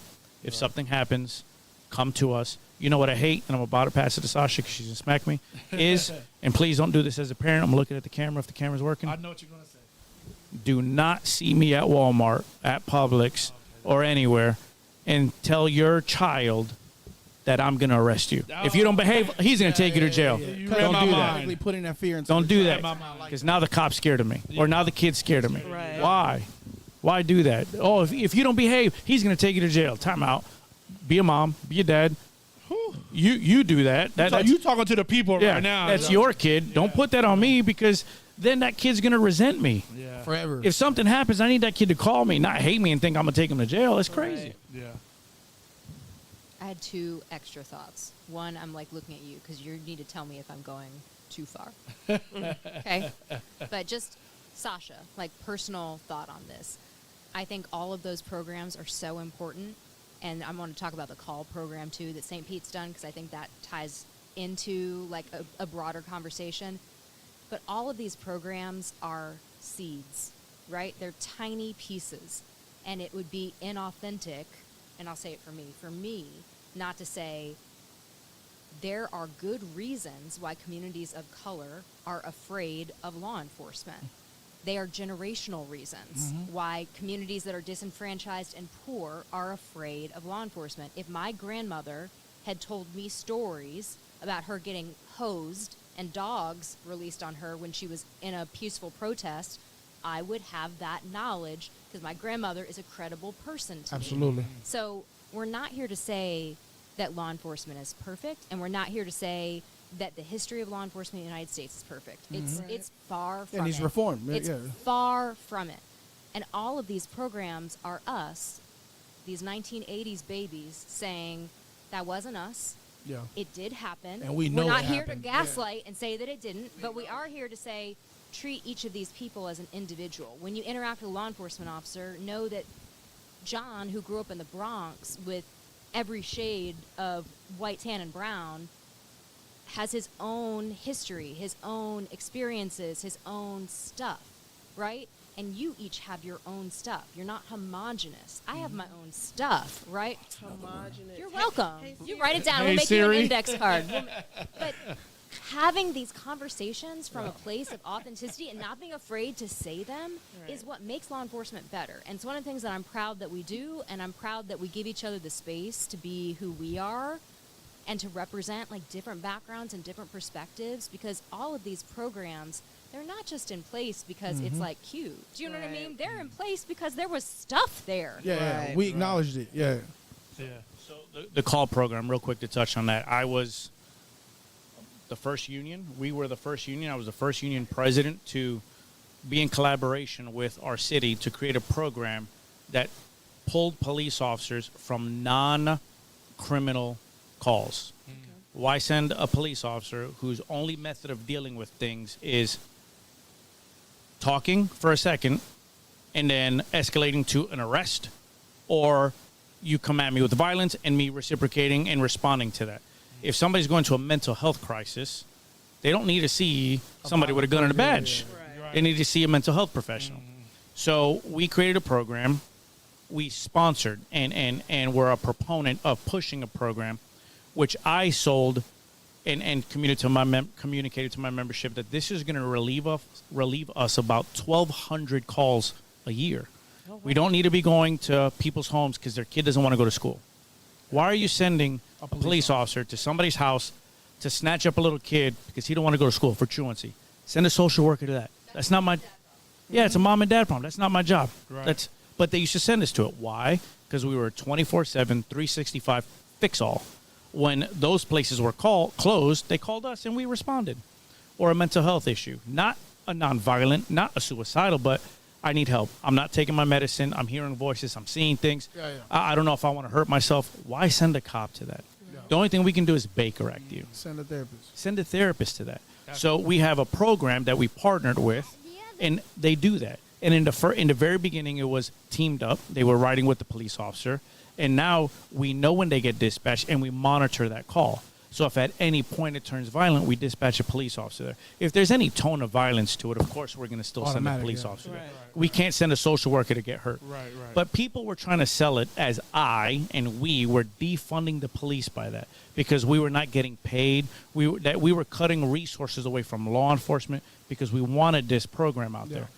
It's the reverse. We freed up officers from 1,200 calls a year to respond to 911 criminal, violent, occurring now emergencies.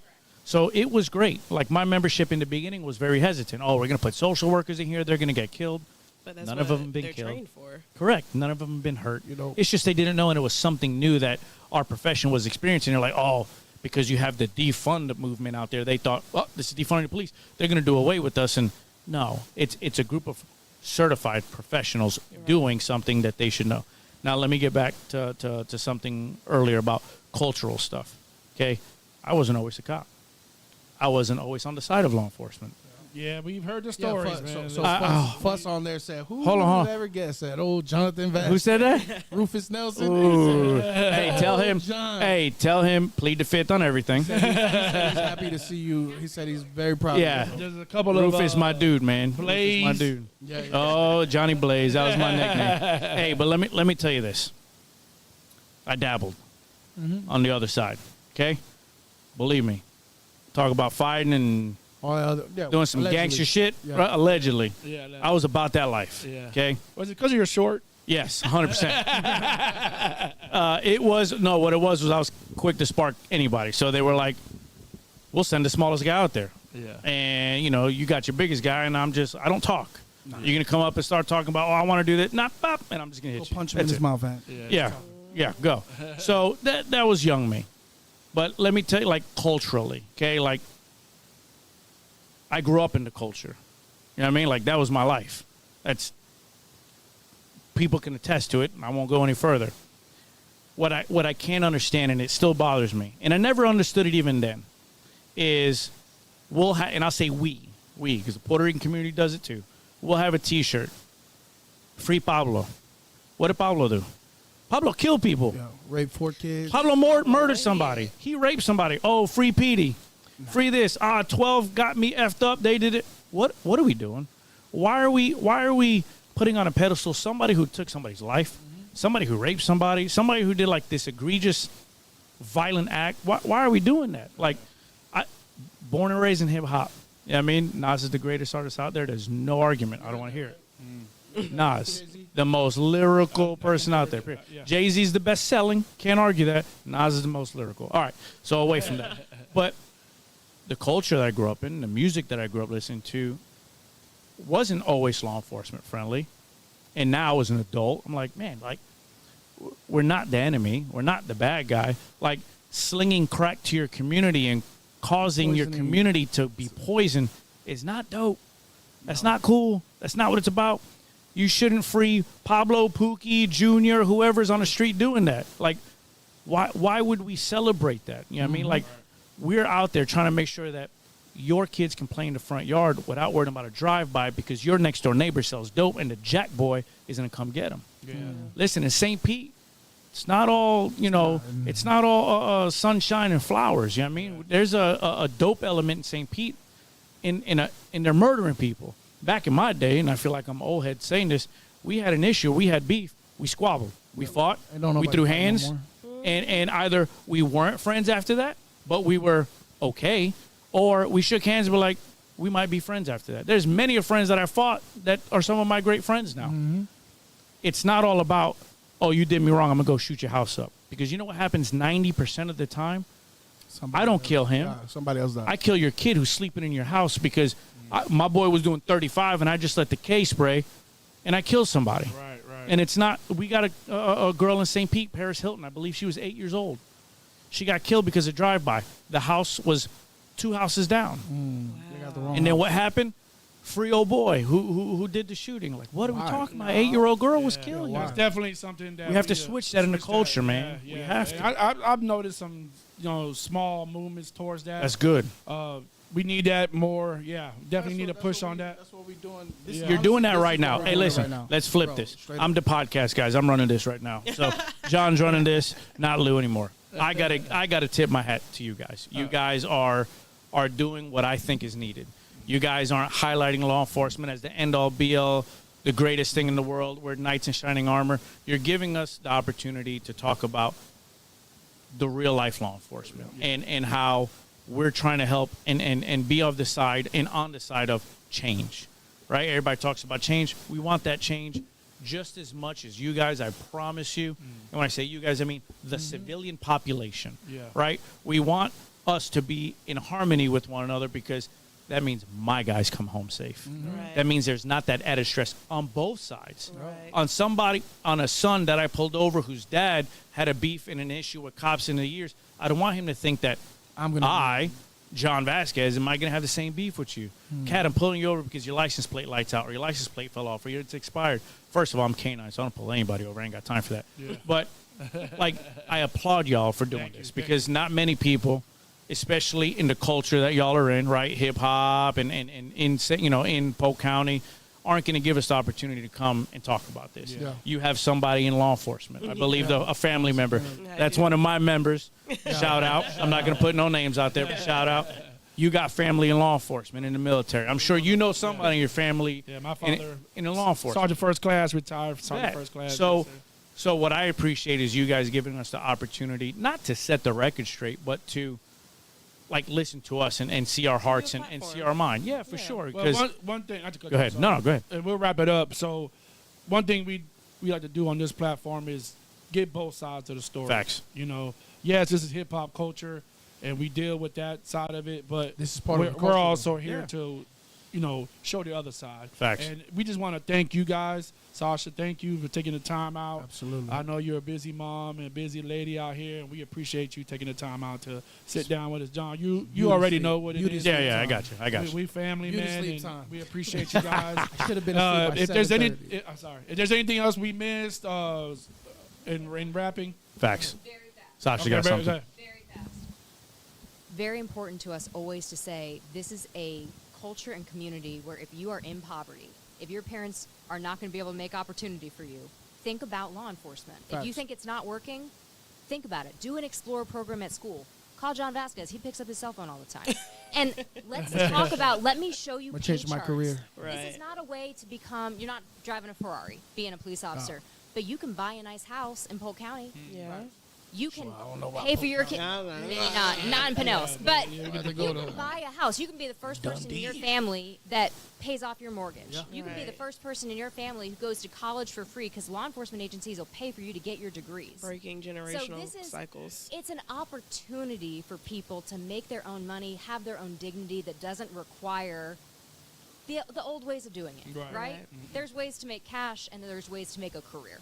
And don't feel judged. And don't feel judged. Because a lot of people are like, man, what if I go on? Listen, I'm a big proponent of that, and I will say, I was one of those that was on the other side. I'd be like, man, fuck 12. Facts. You know that. He knows that. I deleted him off of He Facebook deleted because me of it. off of Facebook. It hurt my heart. It hurt my spirit. That's my cuz. I called Chris and I'm like, did John delete his Facebook? He's like, No, he deleted you. He deleted you dumbass, because you talk shit about law enforcement. And I was like, for real? And he's like, yeah. And I'm like, man, it's fucking childish, right? And then I'm like, wait a minute. Maybe I'm wrong. And I reached out to him and I'm like, bro, he's like, bro, you got to understand that there's another side to it. And you can't automatically just assume, bro. He's like, because, bro, I'm your cousin. So by you saying that, you're saying, fuck me. You know what I mean? He's like, do you not want me to come home to my kids and my wife? And you know what I'm saying? And I'm like, nah, bro, I want you to come home. And he's like, so think. You know what I mean? Just use logic. Like, really, understand that. And I understand that now more than ever, that, you know what? Don't be afraid, and don't think that, to think outside the box and say, okay, I came from the hood, I sold drugs, I've done this and that and the third, I can never be a police officer. Bullshit.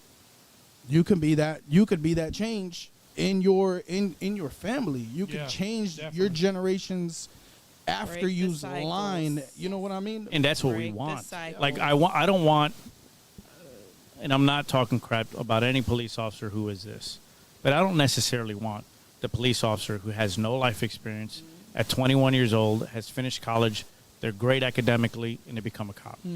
I need somebody with life experience. Military people, people who grew up in the culture, who know how to communicate, who know how to talk, who know how to identify. That it makes our job 10 times easier. You know what I mean? It makes it 10 times easier. And it puts forward the reality of what it is to be a law enforcement officer in 2025. Yes, Yeah, I mean, it's not the wild, wild west. You know, back in the good old boy days, it's not like that anymore. Like I said, we have every demographic of race, culture, religion in our law enforcement community. Realize that. You know what I mean? Some agencies do it better than others. Yeah. St. Pete does a great job in doing it. A lot of places here in Pinellas County do a great job in doing it. Realize that, recognize that, come to a cop, talk to a cop. We're not all assholes. You know what I mean? And understand that we're humans too. You know what I mean? That when we're dealing with a situation, the only thing that we have to make sure, and the number one priority is that we can go home at night. We have a wife, we have a husband, we have a kids, plural, that we want to make sure that we come home to. Right. And to Sasha's point, listen, law enforcement officers don't make, chump change anymore. We're making, it's a career now. Right. Yeah. Thanks to their union. Yeah. So it's a career. Shout out to the PBA. And their pension. Officer Munoz. Come on. Soon to come. You ain't too old. Ooh. Queen. Well, listen, again, we appreciate you. You guys. We appreciate you guys Absolutely. taking the time out. We appreciate everyone who's chimed in on the live. Shout out Rufus. We appreciate. Listen, we definitely got to collab on some outreach. Yeah. If you ever guys need us for anything, want to anything, do like outreach. Absolutely. It's important, bro. It's important. We're definitely here. We'll go over there. We'll link up with the union that's in Polk County. So we got West Central Florida PBA. Yeah, 'cause I already talked to a couple people. Yeah, so they're the union out there in West Central. And then we'll go over there and we'll collab. Awesome. We'll be within the community or wherever you need us. Great. So listen, every Thursday, 8:30-ish, CPT time. This, that, and the other goes live on Facebook, YouTube, and Twitch. Please, if you haven't subscribed already, subscribe to that YouTube page. Arlie, we appreciate you. Polk County Queen. Polk County Queen. Shout out to our brother Swan. Upgraded. Shout out to Devontae, the mix master behind us. And you already know what it is. And shout out to everybody who's patient behind us. Again, 8:30 every Thursday. We appreciate y'all. We out this thing. Yes, sir.